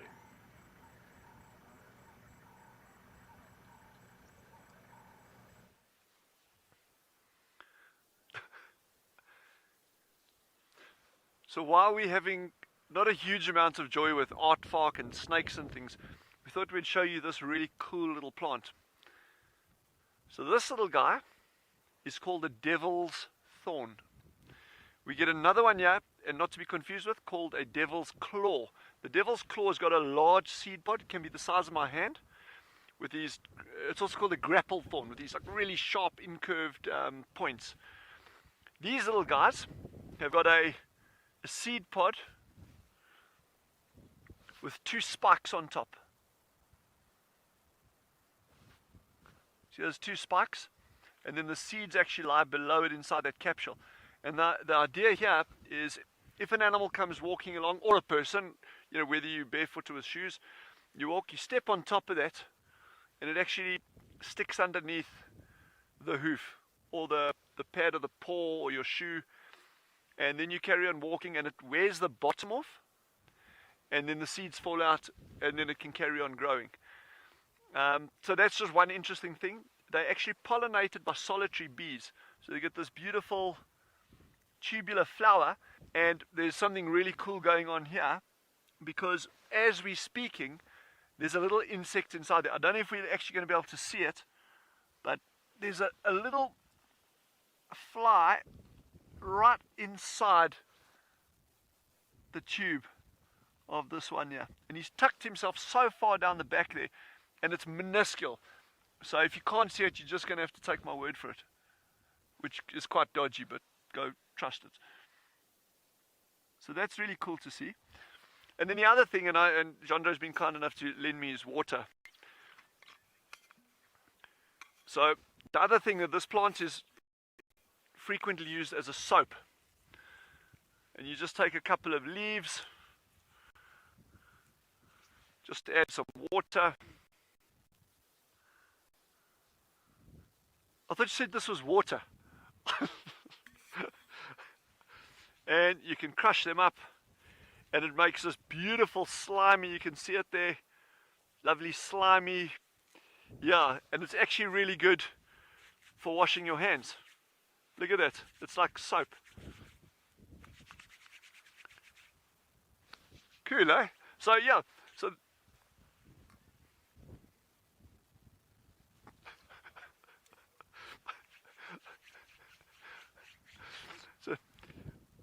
it's just we're conserving fuel now. That's why I spend more time on the ground than in the vehicle. No, the reality is that there are so many cool things, and for a lot of them, you actually, the best way to see them is on ground level. So getting out and smell the roses and look at the insects and look at the grass seeds that are blowing around in the wind.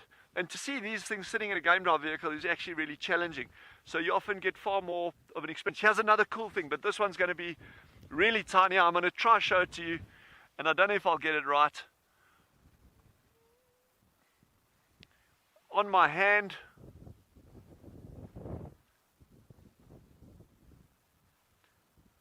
I don't know if any of you can see it there. It's just popping out. There you go. That is called a Velvet Wasp.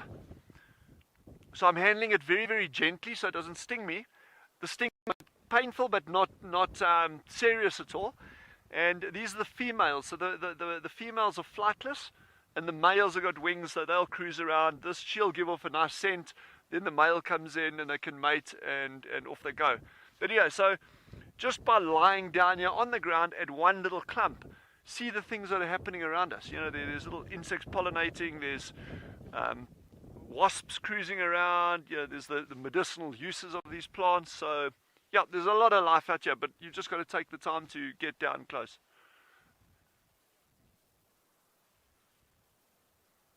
So we're going to release this little guy, little lady, before she gets mad. And I think head off to David and see how it's going on that side.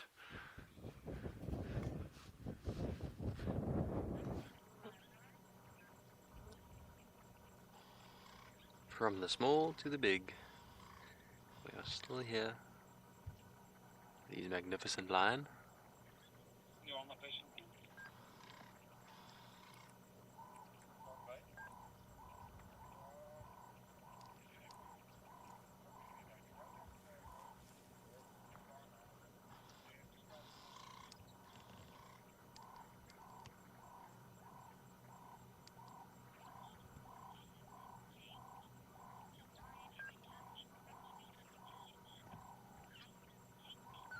Acetate, you've asked, will a lion ever catch or actively hunt a leopard?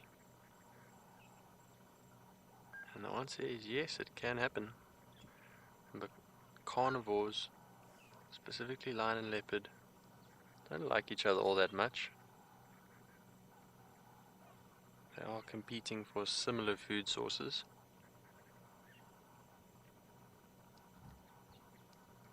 And just instinctively, they will take the chance to maim or even kill each other if the chance arises.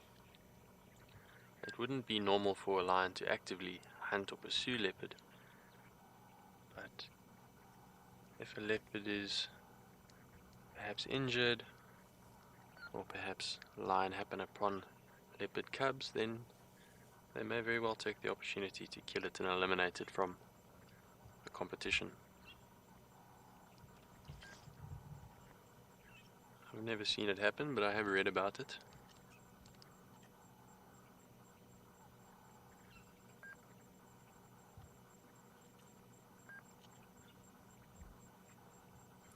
What I have seen, actually in the Manuleti, not very far from here when I was growing up, was a pride of lioness that killed one of the females in the pride that was injured.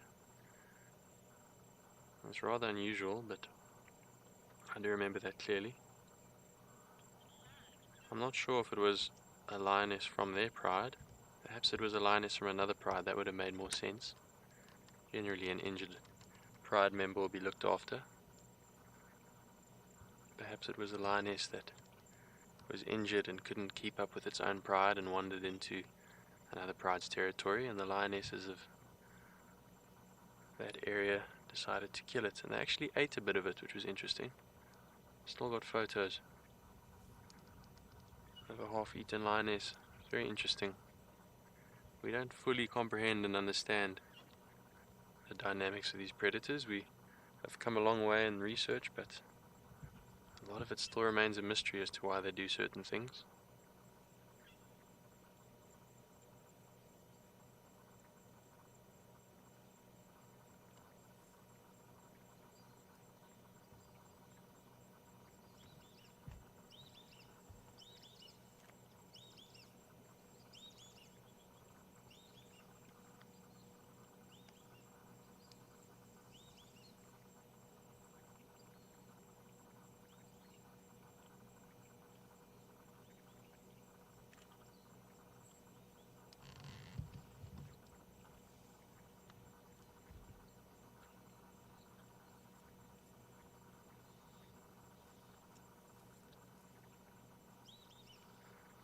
I remember one old lioness, thinking about an old lioness that was injured.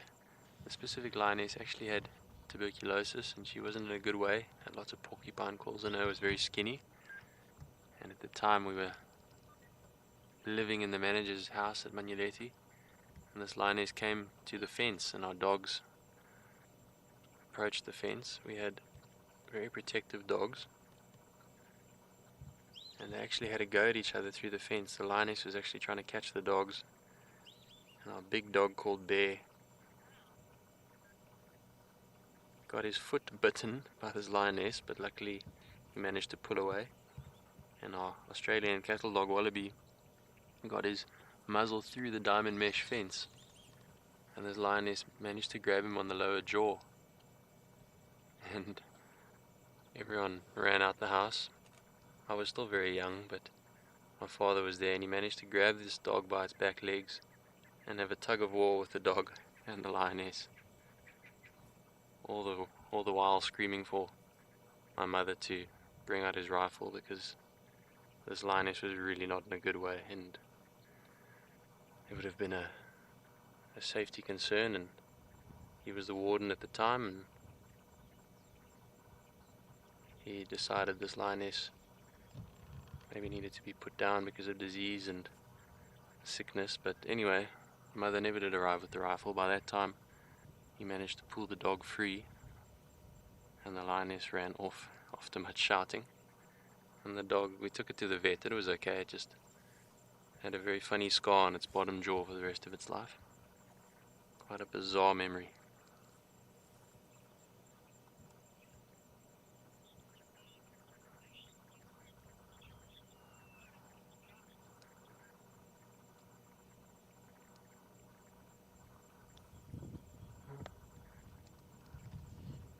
Gonna sit here a little while longer, see if these cats might get up and start making a move. While we do that, let's send you over to Tristan, who's on a roller coaster of a drive.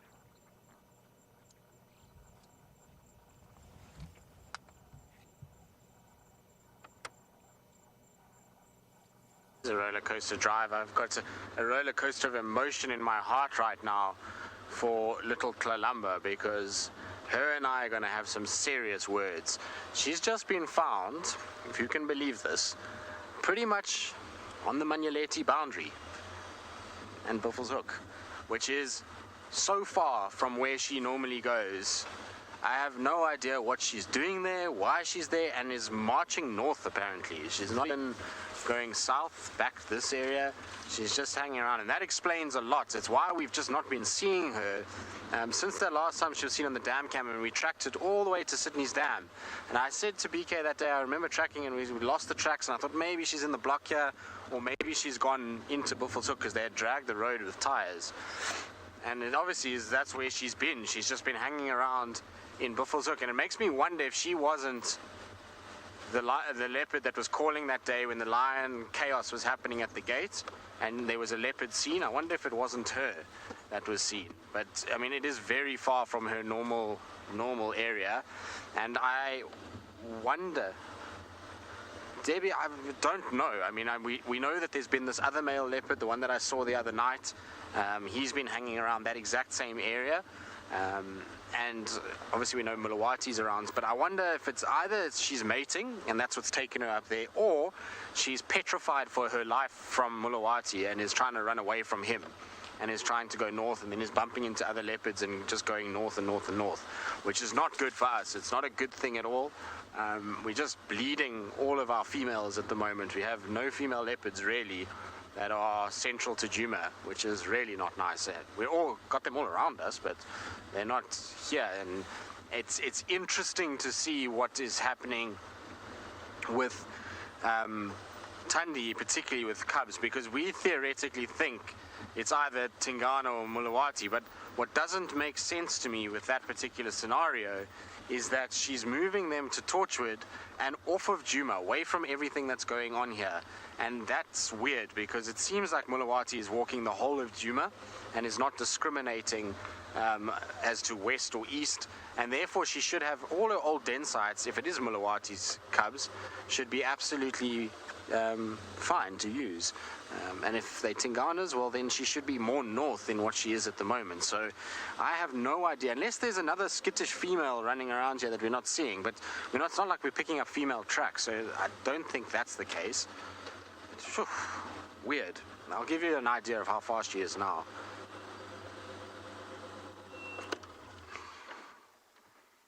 But yeah, I agree. It's not acceptable at all.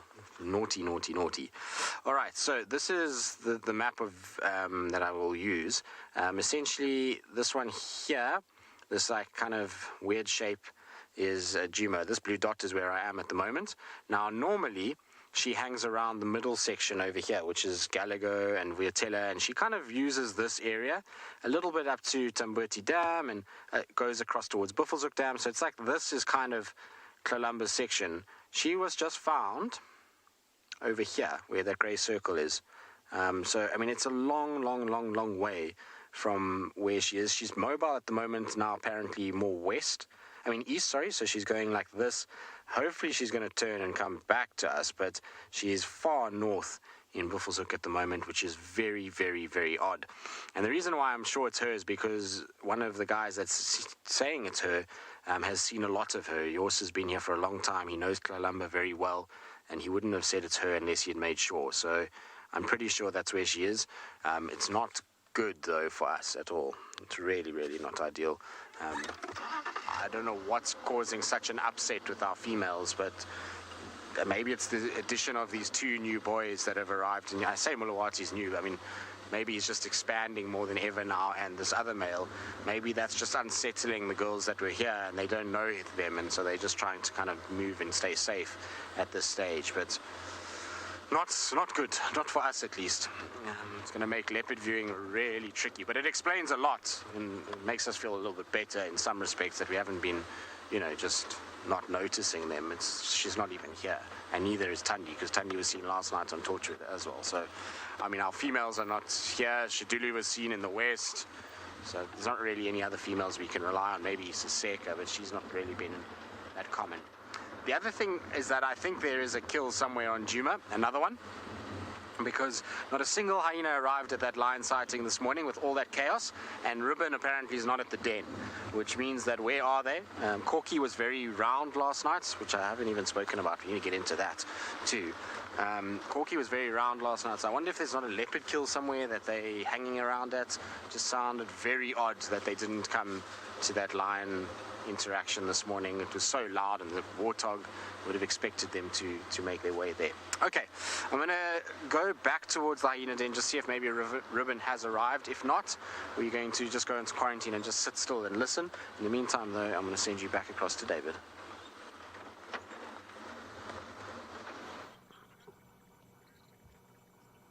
Well, I hope Tristan manages to get a little look at either Ribbon or the youngsters.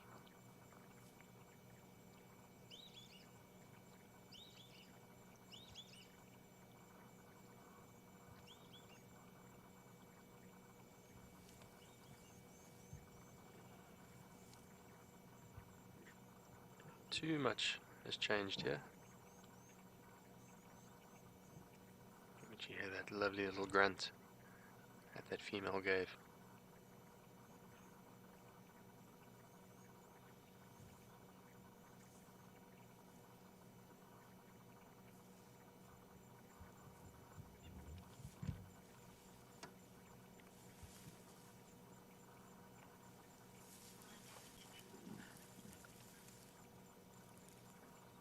What lovely interaction.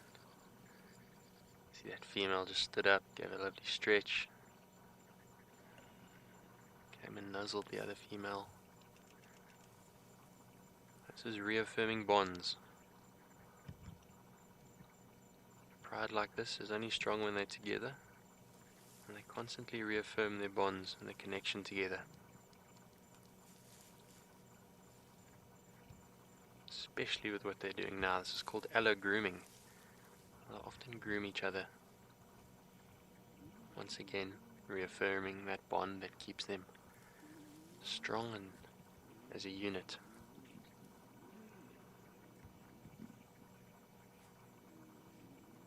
Listen to the little growls.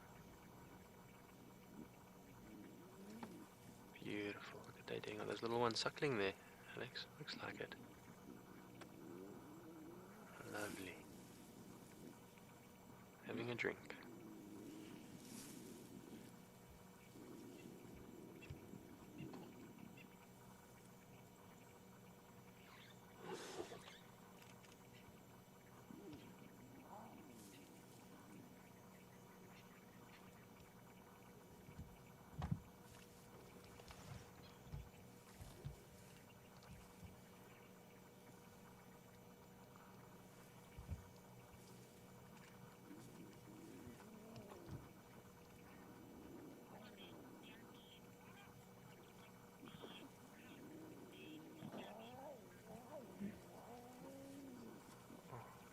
Shame.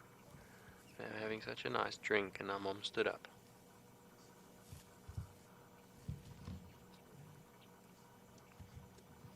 Watch out, are you going to get peed on?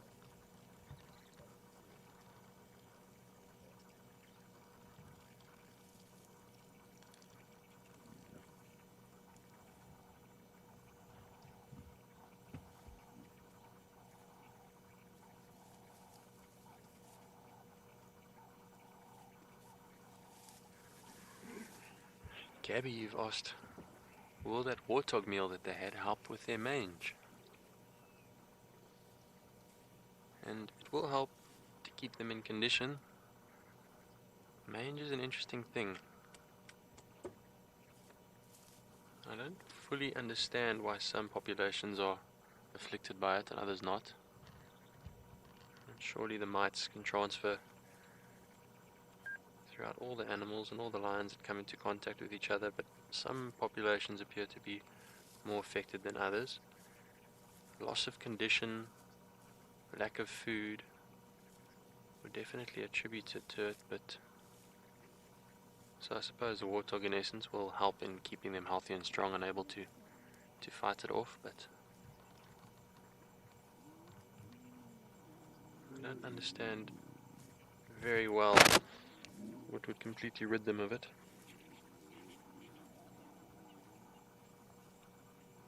Just something you see in some populations and then it goes away and might reoccur later. But to answer your question about food, yes, food will definitely contribute in allowing them the energy required to fight against the parasite.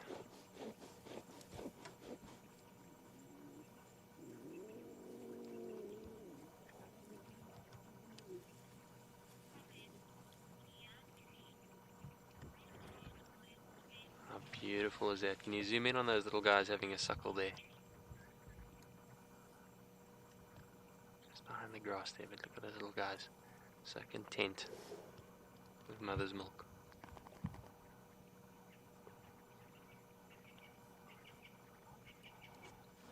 Speaking of food, Leandre, you've asked what is a lion's favorite prey. Is it perhaps a warthog because it's very easy? And a warthog doesn't generally feature on the top of a lion's menu, especially prides like this.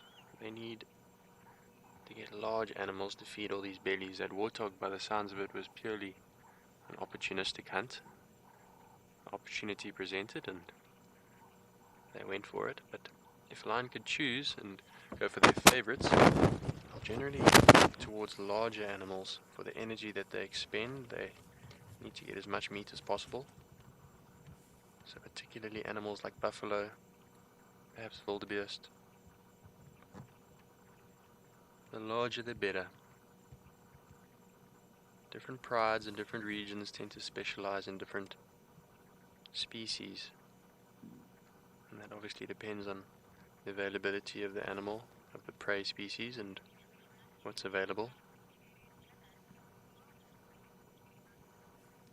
I remember a pride in the Manuleti just over the border that used to specialize in giraffe, which is sometimes not common among lions, so everywhere is different. But to answer your question, they'll take what food they can find. Well, it sounds like there's some interesting insects on the ground, so let's send you over to Dylan and see what he's found.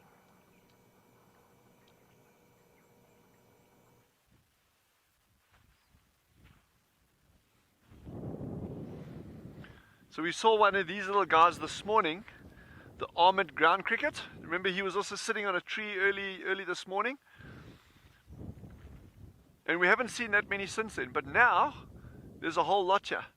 And what's interesting, this morning that one was sitting on the eastern side of the tree, facing the sun to get warm early in the morning.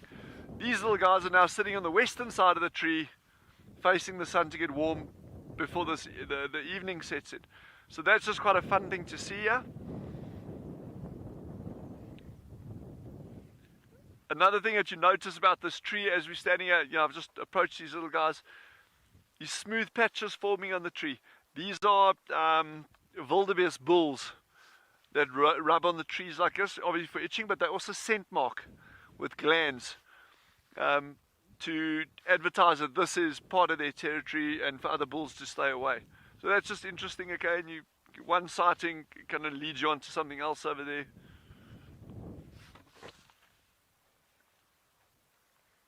Shame. I feel sorry for these little guys because with this cold front on the way in, we are expecting down to -4 degrees centigrade. I'll have to work that out in Fahrenheit. But we are expecting super cold weather and maybe even frost, and things like this are going to take an absolute knock, and they do, when you get this cold weather moving in. So spare a thought for them when you snuggled up in bed tonight and nice and warm. These little guys aren't.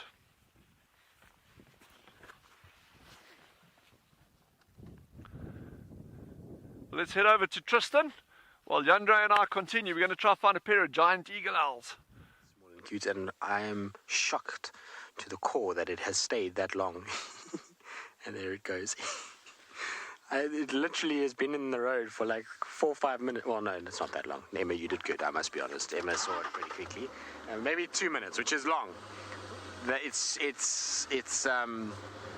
2 minutes in a slender mongoose sighting is the equivalent of 2 hours with a leopard. They generally don't stand still at all. They're normally rushing around somewhere up to no good, with those curious looking little faces and that little black tip to the tail. So that was cool. At least we got to see it. Well done, Emma. But as Dylan was saying, it's going to get cold. I was talking about it earlier. There's going to be a change in temperature. When we get wind like we've had today, and it's that kind of gusty wind, it's always an indication. And you can actually see now, this is the other indication that we're about to get a cold front that's coming our way. If you look to the eastern horizon, or northeastern, there's a bank of cloud that's starting to come. Now when this starts to arrive, I mean, it should really come from the southwest if it's cold fronts at this time of the year, but sometimes they swing a little bit. But when you start to see banks of cloud on the horizons on a winter day, and coupled with wind, then you know that you're about to go through a nice little change of temperature, and it's about to get cold and miserable. Hopefully no rain, because rain in the cold is not so nice, but that's probably a good indication that we are in for a little bit of a different weather pattern over the next little bit, because it's actually been really pleasant. The afternoons have been lovely. The morning's a little bit chilly for the first 15 minutes, and then after that it's fine. And the evenings have been absolutely perfect. I mean, you can see we driving around in shorts and t-shirts in the evenings, so they've been really pleasant. It's not been swelteringly hot where you feel like you're being melted, but at the same time it's not cold where you've got to wrap up too much. So just a jersey and that's pretty much it. But that's, I think, is going to go out the window. It's apparently set to get very cold, as Dylan was alluding to. Frost in that part of the world. Here we very, very, very, very, very unlikely to get frost. It does happen every now and then, but it's really not a common thing. And so, you know, the temperature's going to plummet if that's the case, and it's not pleasant at all when you get those conditions. I'm pretty sure Dylan is not excited for the frost. For anyone that has never spent time in that part of the world, you won't understand the delightful cold that comes into that area. It is quite special. While I haven't been in Swalo itself, I have been in that immediate area, and I know how cold that place can get when a cold front rolls through. And so one needs to brace for that, brace for impact. We're lucky here. We really don't get it nearly as bad as they do. The Lowveld is one of the best places in South Africa in terms of a winter. Our summers are not great because it gets super hot and it can be sticky, but the winters are just absolutely perfect. They do get a little cold in the mornings, but it's not bad at all. You know, we get most days are around 25 degrees Celsius, which is very, very pleasant. It's like the average, 25, 26. So. All right, so we're going to try and find a last-minute leopard. I'm not sure what leopard, but a leopard. I mean, we're going to have to make this leopard. I'm going to have to start dressing somebody in a onesie and make them walk across the road back and forth so we can pretend like we're seeing leopards, because at this stage there's none around. But while we try and see if we can magic one out of a hat, let's send you across to Dylan with an owl.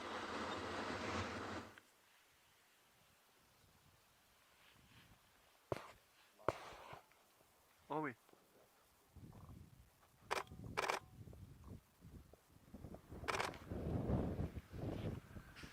So we've just managed to get a giant eagle owl. Super, super, super lucky. Yandre and I, we came through this area about 3-4 days ago just on a trial run, and we got a pair here. But these birds cover such big areas, they've got such big territories, that the chance of coming back like a couple of days later and finding the birds is quite slim. So we are just exceptionally lucky to see this. We stopped as soon as we saw it. There may be a second one around, but this is super, super special to see this bird. Wow. It's the largest owl we've got here. In fact, it's the largest owl we get in Southern Africa.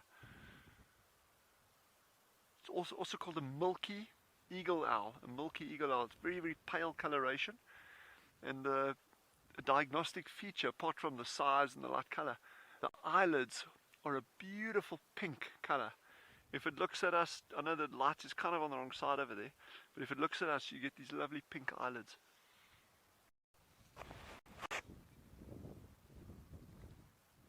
I can't believe we came across these birds now. This is just amazing, man.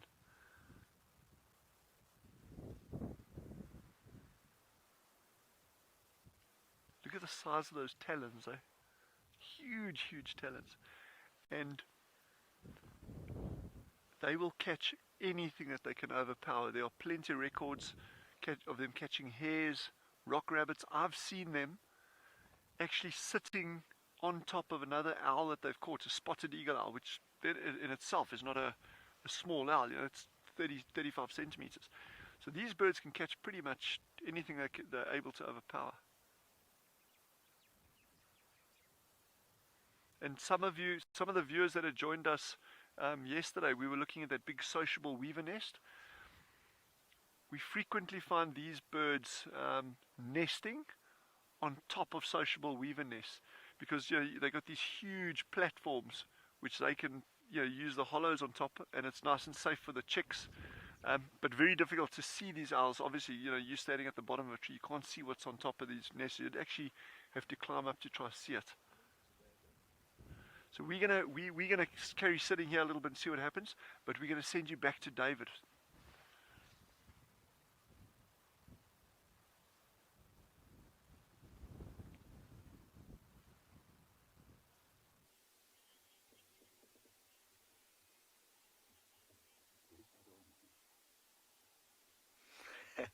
So we've been sitting here just listening to hear if we can hear this young male lion calling, because often what he does is just like, that sad call that he does.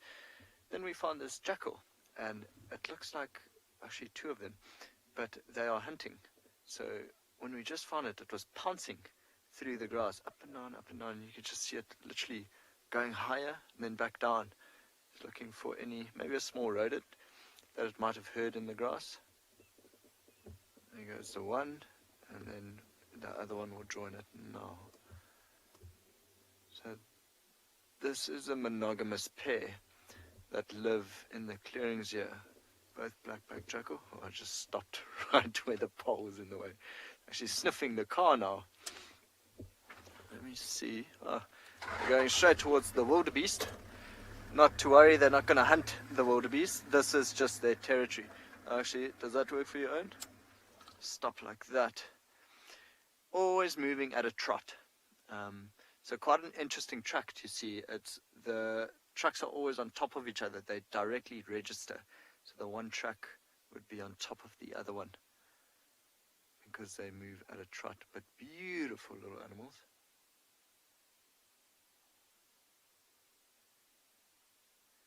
And it's funny, this time of day they tend to be more relaxed. Craig, I absolutely agree with you. The perfect set of jackals. They are very, very, very pretty. See the very characteristic black on the back, and black tip on the tail. But you saw now the one going into the grass, how quickly they disappear. Hey, I'm going to follow them for a little while. So far we can't hear anything. No sound of this male lion. Maybe he's just not calling yet. But the direction, we had him on a road over there coming this way. Dylan, good question. They often travel in bigger groups. We have, I guess you'll call it a pack of jackal further in the west. And there are 6 of them altogether. So it's the mom and dad, and then 2 youngsters, and then 2 newer youngsters. So the first set of youngsters will actually stick around and help mom and dad raise the next set of youngsters, which is why there are 6 of them. They're cunning, beautiful little faces. So nice of them to wait for each other as well.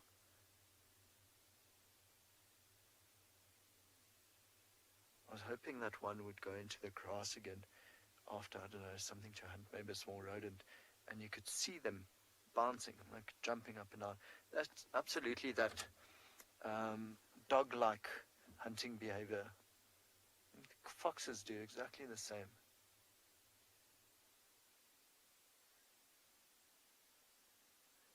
They move quite quickly. Let's follow them for a little while they're running down the road.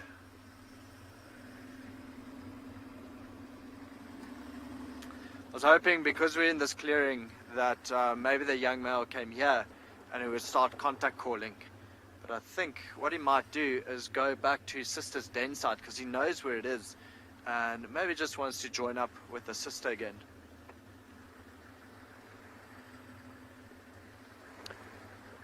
Emma is saying everyone is loving this, and you guys rarely get to see jackal. So, oh, there's a huge warthog. Look at the size of that thing. He would definitely take out a jackal. He's only got, so he's got both top tusks and then only a bottom left tusk and not the bottom right tusk. It's basically, oh, it's huge. Not disturbed at all by the warthogs. Waving his tail.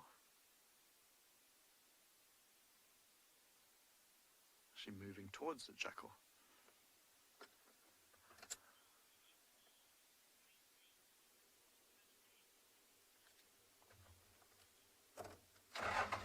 Turns out Marcel is sitting in final control with Emma, and he's waiting for these animals to run away. Thanks, Marcel.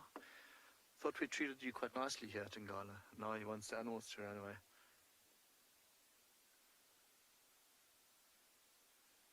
Marcel, I think you should start texting me fun facts for the day so I can read them to the viewers. I think everyone is craving your fun facts.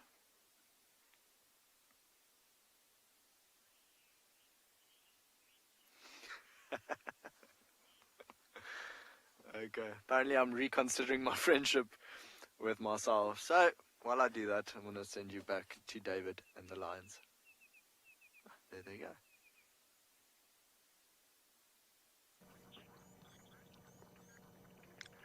Well, we were looking at the lions, and look at this guy, just flew into the frame. Can anyone identify what type of vulture that is?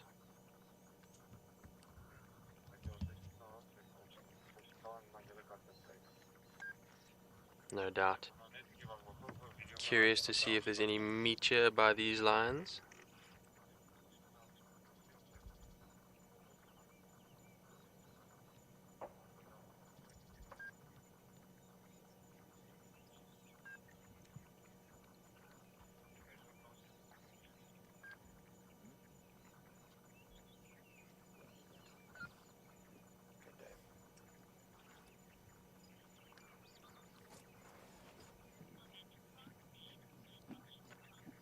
Francie, you hit the nail on the head. It is a hooded vulture.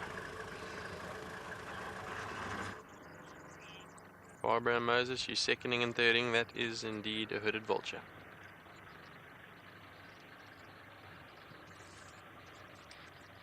Very small vulture compared to the other vultures we get around here. The cape and the white back and the leopard faced.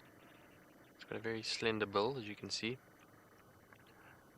And that bill lends itself to being able to get into the nooks and crannies of a carcass. So oftentimes with a large carcass, you'll first see the larger vultures landing on the carcass. If you're hearing a vehicle noise, it's just a vehicle passing by here. But first, the leopard-faced vultures would often land on a thick-skinned animal and can assist in opening up, tearing through. They're like can openers. Their bills are very powerful. And then the other species will join the fray, the white backs and the Cape vultures. And then often, at the very end, you find the little hooded vulture picking away at the little bits that no one else can get to in between the ribs and little tight spaces. Kind of like the toothpicks of the bush.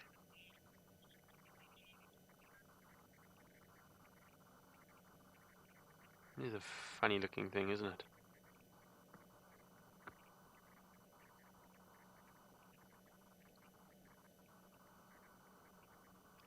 Tristan was telling me a story where he saw a hooded vulture eating lion scat.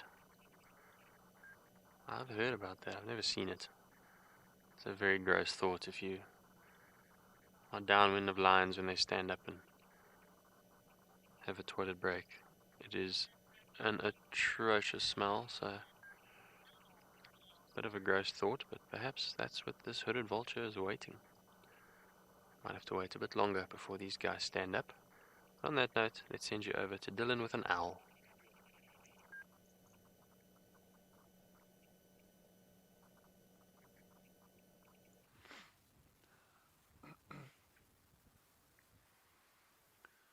So we've just repositioned ourselves now so you can get a better view. This is one of the most amazing giant eagle owl sightings I've had in a long time. Just so relaxed. You're getting this soft, gorgeous light coming through those massive talons, preening itself. So he's like waking up for his day is only starting, where ours is kind of winding down now. So it's going to be totally worthwhile. We're just going to spend quite a bit of time with this little guy. Not so little, in fact. I mean, this is a big bird. That's the outdoors for you. You know, you can plan as much as you want and something doesn't come right, and then something like this just falls into your plate. But you know, the more you're out there, the luckier you're going to get. Oh, this is stunning. Wow. But look at those talons. You know, if he manages to get that onto something small, there's no ways it's getting away from him easily.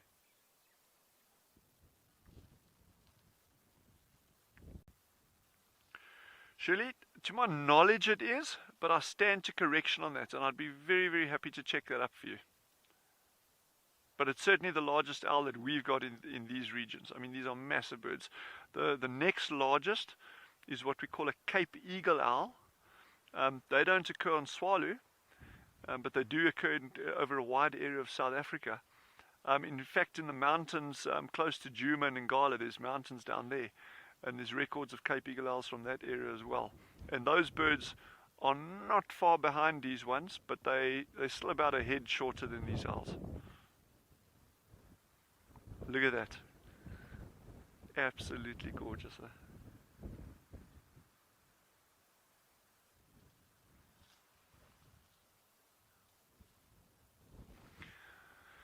So remember, this owl stands about 50 centimeters in height.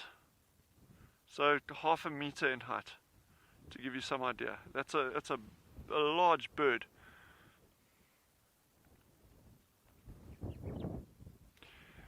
Their weight, though, and again, I'd have to check up exactly what their mass is, but so many of these birds are so deceiving. You know, you look at a bird like I said, wow, that thing must weigh a couple of kilograms, but it doesn't.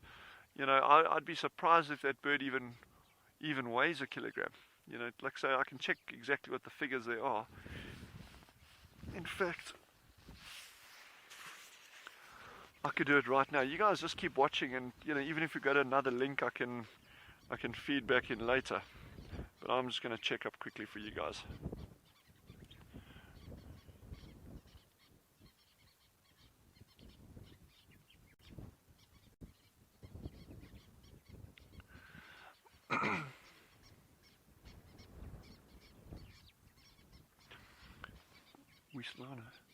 Okay, so I've just checked up now. The males can actually get to 1.7 kilograms, and the females to over 2 kilograms. That's a big bird, eh? And they get up to 60 to over 50 centimeters, so 60 centimeters in height. That's huge, yeah. And they reckon the females about 10% larger and 30% heavier than the males. So it's obviously a bit difficult for Yandre and myself to try to decide if this is a male or female, you know, when there's not two of them sitting next to each other. But that's a big bird.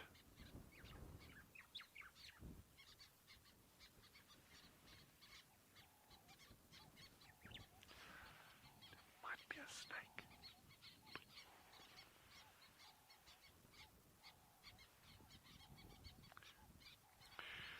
So in our area, they'll be catching a lot of things like hares, and not just the normal hares, the ones that look like a rabbit, but we've got ones here that almost resemble a miniature kangaroo, and we call them spring hares. They're also rodents, and they come out at night. But I've seen them eating other birds, including owls.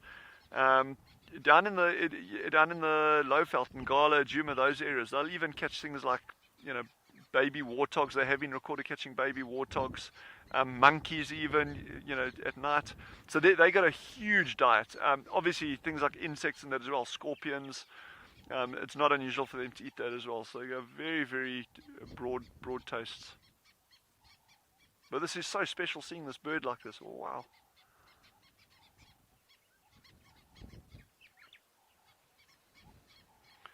Well, Yandra and I, we're just going to carry on enjoying this sighting, if you guys don't mind. And you guys can head over to David with the lions.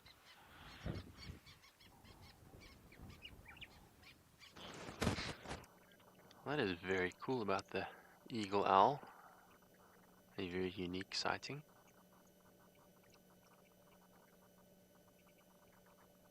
We've switched over into infrared so we can better see these lions now as it gets dark. The sun is set and it's rapidly growing darker.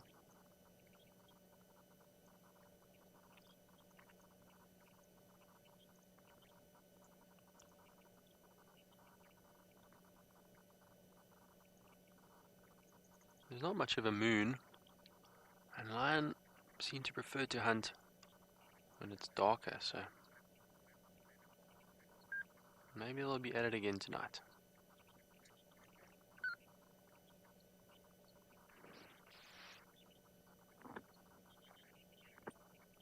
See the crescent of that moon just peeping through there.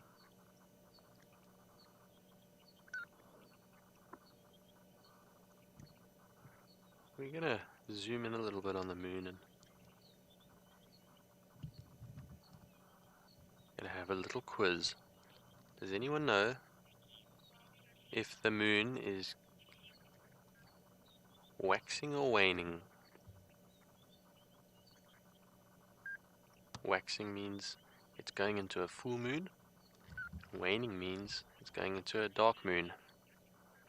Just by looking at that, can you tell?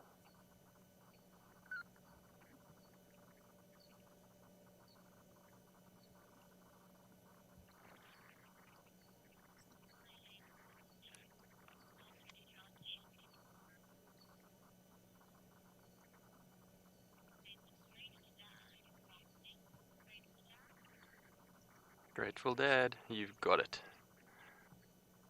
The answers are in. It is waxing, meaning it's going into a full moon. Why I know that, whatever's happening on the bottom left is what's happening. So if the piece of the moon you can see is on the bottom left, then it means it's growing, it's waxing. If the bottom left is the dark piece and the moon is on the right, then it means it's waning, it's going away. So this is the beginning of the full moon cycle. So if you've had a very rough time after lockdown and you wake up a couple weeks late and you're a bit disorientated and unsure of what the time is, and you look up at the moon, you can remember that little neat and helpful trick to know what cycle of the moon is occurring.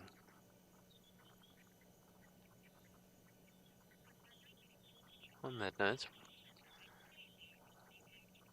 let's send you over to Tristan, whose hyena are going crazy, perhaps because of the moon.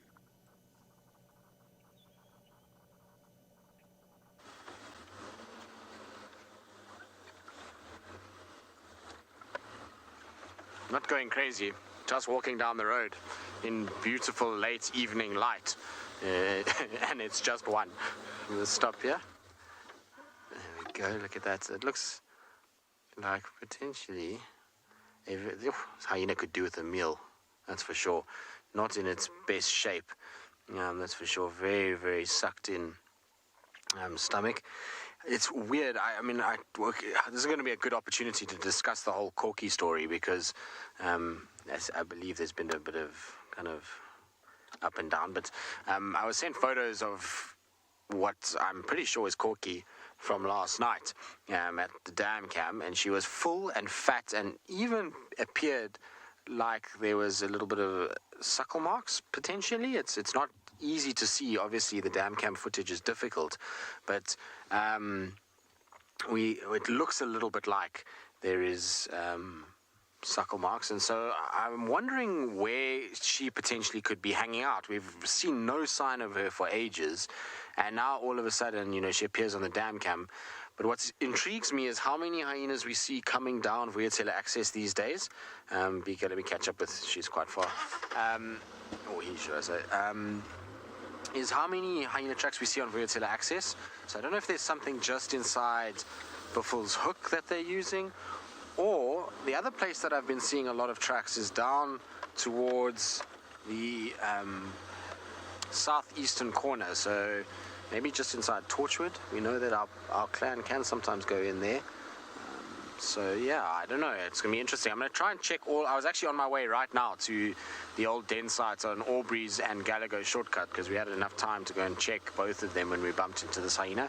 At first, when I saw it far down the road, I thought maybe it's a leopard, but obviously not. As soon as you see the walk, you can tell very, very quickly.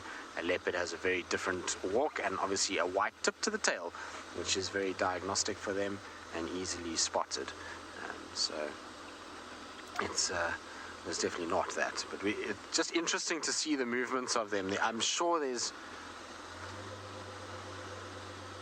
Now, some of you are saying this is cacao, but you're not no proper confirmation just yet. I'll take your word for it. I'm not very good with the hyenas, to be honest with you. It's far more the department of Lauren and Trish and Jamie. Those three were always the hyena girls. The rest of us, well, didn't spend nearly as much time with them as they did. So I spent a lot more time with spotted cats rather than spotted hyenas, that's for sure. I always like kind of watching them, and I always find actually if you're having a tough time and not seeing many predators, following hyenas can always be a nice thing. It can lead you to... You're confirming that it's cacao. Well, there we go. That's good news. I was going to say that it's one of those things where following them can sometimes lead you to random stuff. You never know. The hyena that was bolting around the other day and chasing, and we weren't sure what it was, ran in this direction too. So you never know. Maybe something's going on in this area, and it will be worth checking. But don't you love their amble as they go? And it is unbelievable how much or how far they will actually travel. These guys during the course of the night. If you come out in the morning, every single road on this property will have one hyena track from the night at least, if not multiple ones in the case of Monster. But it's getting very dark, so we're going to have to go into infrared. BK, are you ready? BK is ready, and we're going to go into our infrared right now.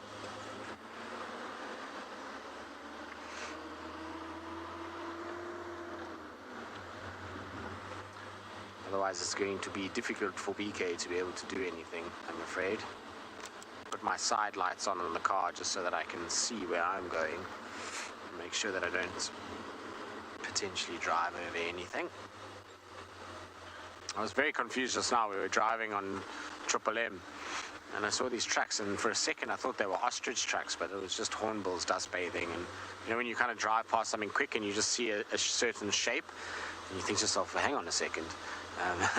And it resisted later as well. I had driven quite far, and I was like, no, I need to go back and double check, because ostrich tracks are not something we see a lot of in this area. So we went back and looked, but it was just where hornbills had been dust bathing, and the one had left a very odd shape. It was like the wing was out and the tail was out. Oh, hyenas trotting away from us, I'm afraid. Not going slowly. I don't want to get too close because it makes them trot further. And so I just want to keep my distance a little bit and not make them obviously have to run too much. It's using energy that this hyena evidently needs, given its size of its belly. It's missing lumber too. Okay, we have had our sunsets already. It's getting dark here. We're in infrared, but Dylan, we're at Swalu in the Kalahari. Well, their sun is just setting now, and so he's gazing on upon a beautiful sight.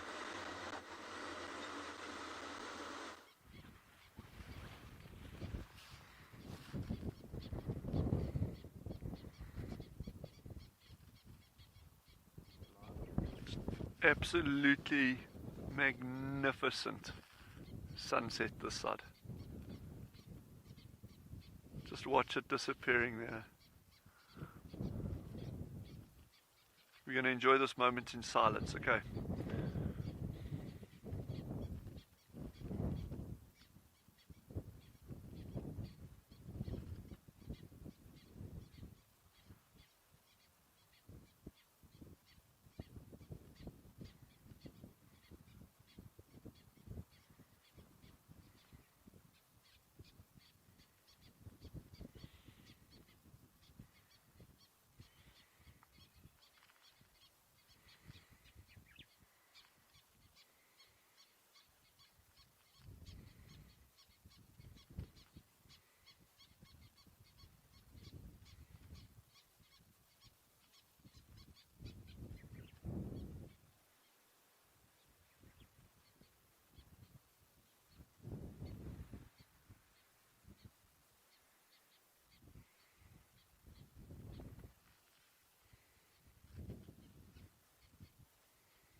Bravo, I can't agree with you more. That is just, this is the kind of thing you live for.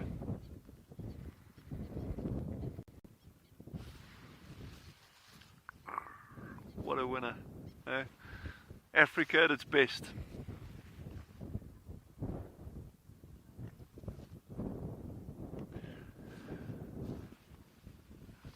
That is for Africa Day.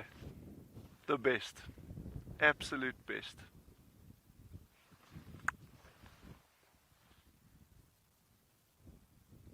Almost looks like that owl's ready to move. He's sitting up quite alert now.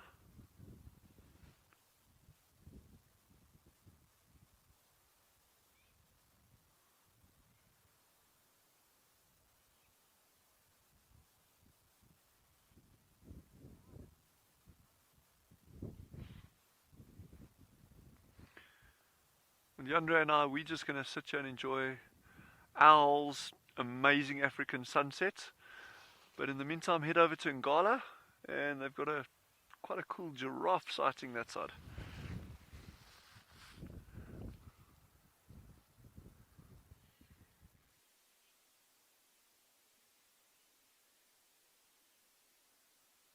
And what could be more African than a giraffe walking in front of the sunset? And that's literally what we've been waiting for the entire time. But I don't really know what's wrong with this young giraffe. He's been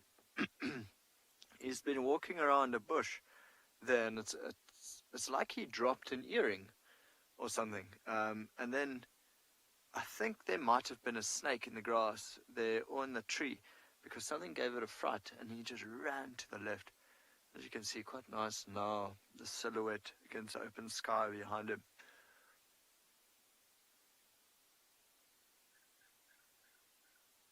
Still a young male. Owen was commenting that Emma's asking if giraffe traditionally lose their jewelry. Emma, only on Ngala. Owen was commenting earlier that the giraffe looks like he has a short neck.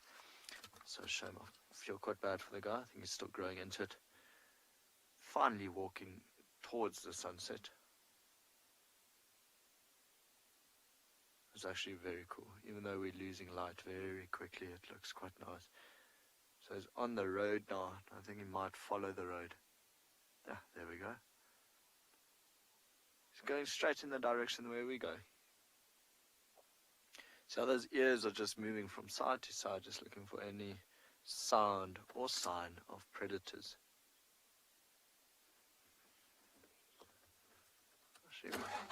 wait, I'm going to go a little bit forward.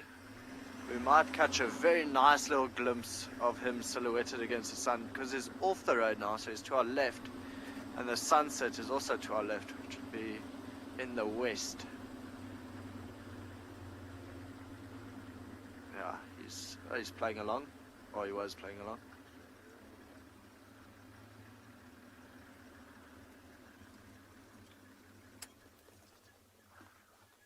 Butterfly is commenting that this is Africa at its finest. Butterfly agree. Emma, we're just going to go out of infrared for a second. See how that... Yeah, it's very dark. If he walks a little bit to the right. There we go. Yeah, it's a little bit too dark to go out of infrared. Okay. We're going to let him be. Let him move off into the sunset and send you back over to David, who's still with the lazy lions.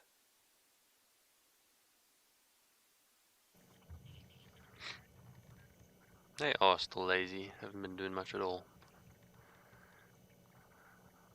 But that's okay. It's a beautiful night. Listening to the night sounds. I love sitting in a place as the sun sets and the night creeps in. It's obviously beautiful to experience that while you're driving around or bumbling through the reserve, but you just sit in one place and be completely surrounded by nature and watch the sun set, feel the temperature drop, and then listen to the changeover from daytime to nighttime and the insects and the bird life. It's special.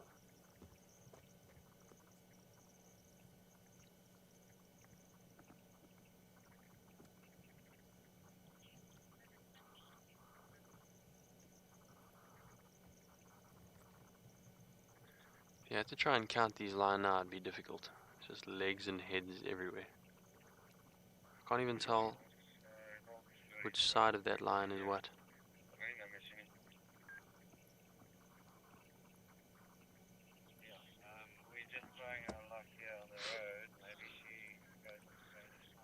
Yeah, and you've asked why do they always have one leg up in the air? Kind of funny, eh? I think if you watch dogs and cats, domestic dogs and cats lying on their backs, it's also the same. Those back legs don't go flat. They've always got a bit of a bend to them, so naturally they just stay like that.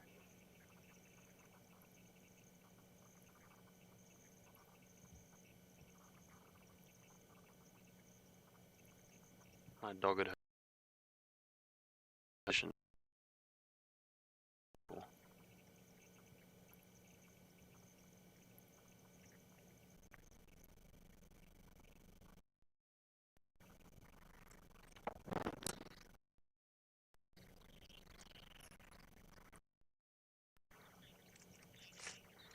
KK, you've asked, is a sleeping pride of lions called the pile? I don't know, but that's a great one. I would be happy to call it a pile. It's a great thought, KK. I'm going to show you a picture of my dog at home I took this week. Very similar.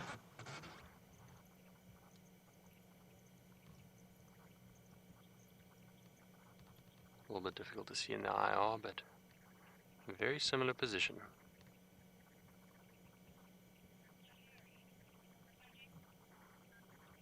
Maybe he's got a bit of line in him.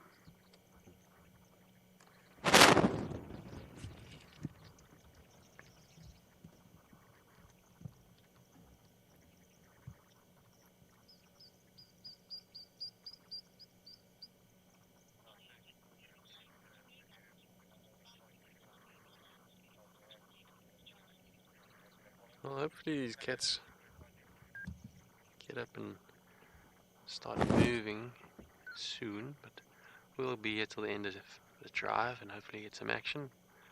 In the meantime, let's send you over to Dylan, who is out and about.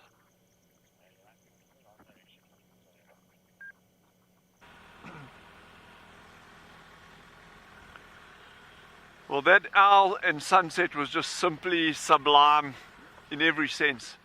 So we're just ambling along here now. It started temperatures dropping rapidly. Yandre is just going to pan, if you don't mind, Yandre, we're just going to pan across to the left so you can see these clouds coming in. You'll see these low scudding clouds. There's some beautiful soft pastel light on them. But that's the leading edge of this cold front moving in. So I reckon probably in about 5-6 hours they're going to be coming over Swallow and the temperature's going to plummet properly.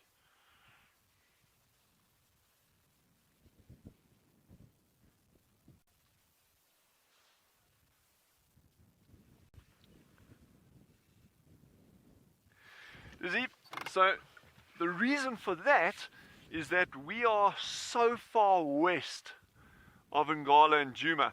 So what you'll find if you link in tomorrow morning, you'll see if you had to come out to Swallow, it's pitch dark here and it's already light on their side because they're further east in the country and we further west. So that means when they're already filming and we're still dark, we only link in later as it gets lighter here. But then as it's already dark at Ngala, we've still got a bit of light left on our side. So it's just geographical locations that enable us to have more light and they got more light in the mornings. Well, good observation, by the way. Very, very observant.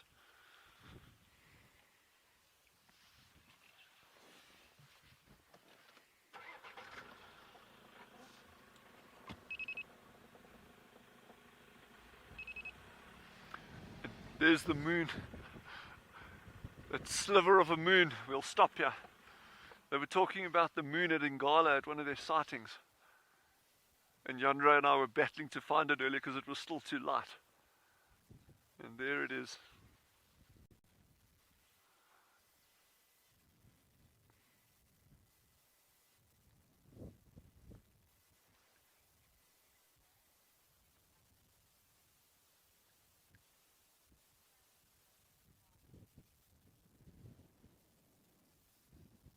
And while we enjoy the rest of our evening here at Swallow, we're going to send you over to Djuma and they can close off for us. Thanks so much for joining us at Swallow again. It's been an absolute pleasure having you with us. It's a reality. Oh man, it's so funny. There's absolutely no light left here. It's actually quite amazing because a week ago we would still be driving around now and there'd be a bit of the sunset left. We're just speaking to Owen and we said we are actually rather happy we are not in the Kalahari. So while it's quite chilly here, we're both only wearing one fleece. And I think the Kalahari must be very, very cold. So we left the giraffe towards walking into the sunset and we decided to turn around and start heading back towards camp. While we did so, there was an elephant trumpeting very loud from this sort of area. So we are just driving along slowly. We don't want to anger an elephant herd even more, especially this time of the night.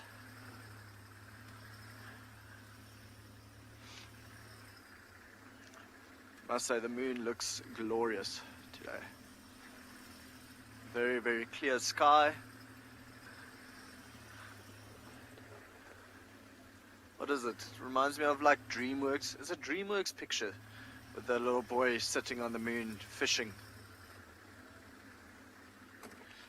George, thank you for your concern.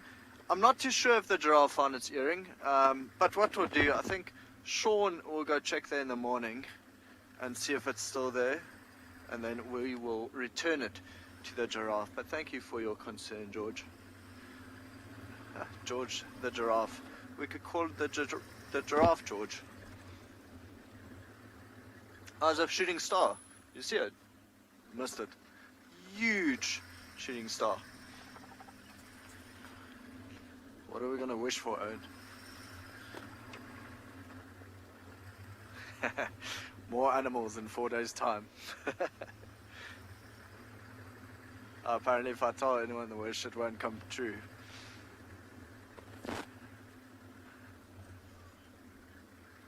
Okay, well, I'm going to say goodnight. Hope everyone had a phenomenal Sunset Safari. For now, send you back over to David with his lions.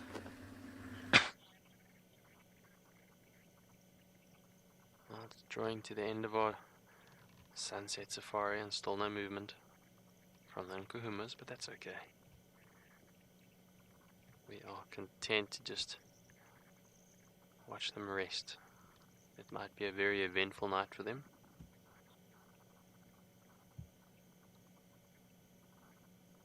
So they are making the most of this catnap. Get it?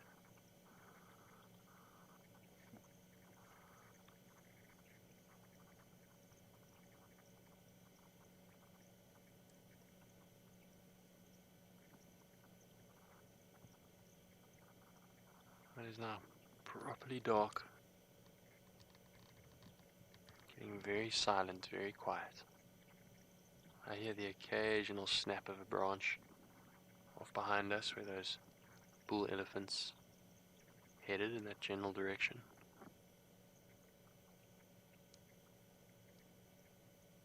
I think Mr. Hooded Vulture is still up in the tree, although I can't see. It's nice and dark. Perhaps you can have a quick look with the infrared.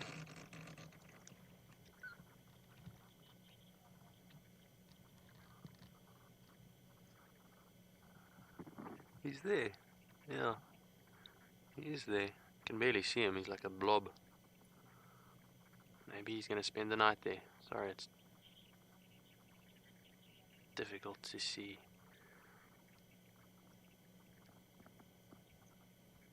But he is enjoying his perch. He may roost there for the night.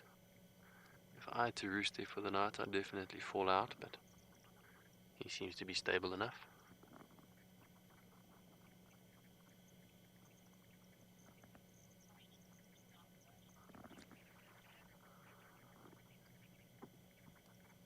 Well, it's been phenomenal spending time with these cats.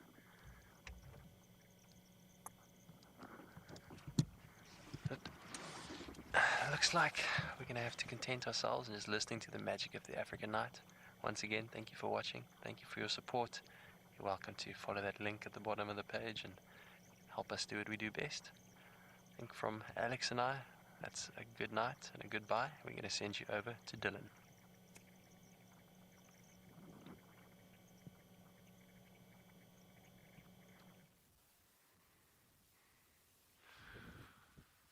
Yandra and I said good night already once, briefly from our side, but then we happened across this beautiful roan antelope, just maybe 400 meters down the road from where the owl was. So we thought we'd spend a bit of time here. The light is dropping quickly, but this is an animal that you don't see too frequently in other reserves. So it's really worthwhile just having a quick look at him. I know the light's not good, but we'll see more over the next couple of days. It's the largest, or the second largest antelope that we have here. The largest is eland, and if we're lucky we'll see those as well. But this is something you don't see often, so it's really worth just looking at a bit. Classic stance, black and white face, big horns.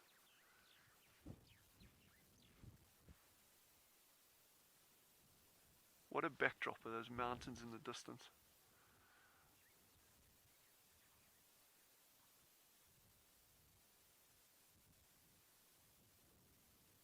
So he's actually a mixed feeder. You'll see he's got his head down. He'll eat grass, but he'll also eat leaves of bushes. So you get a mixed feeder. And you must just, if you see him eating, you'll see he'll go to a bush sometimes, and then he'll go nibble on the ground. So it'll be something to keep our eyes open for going forward.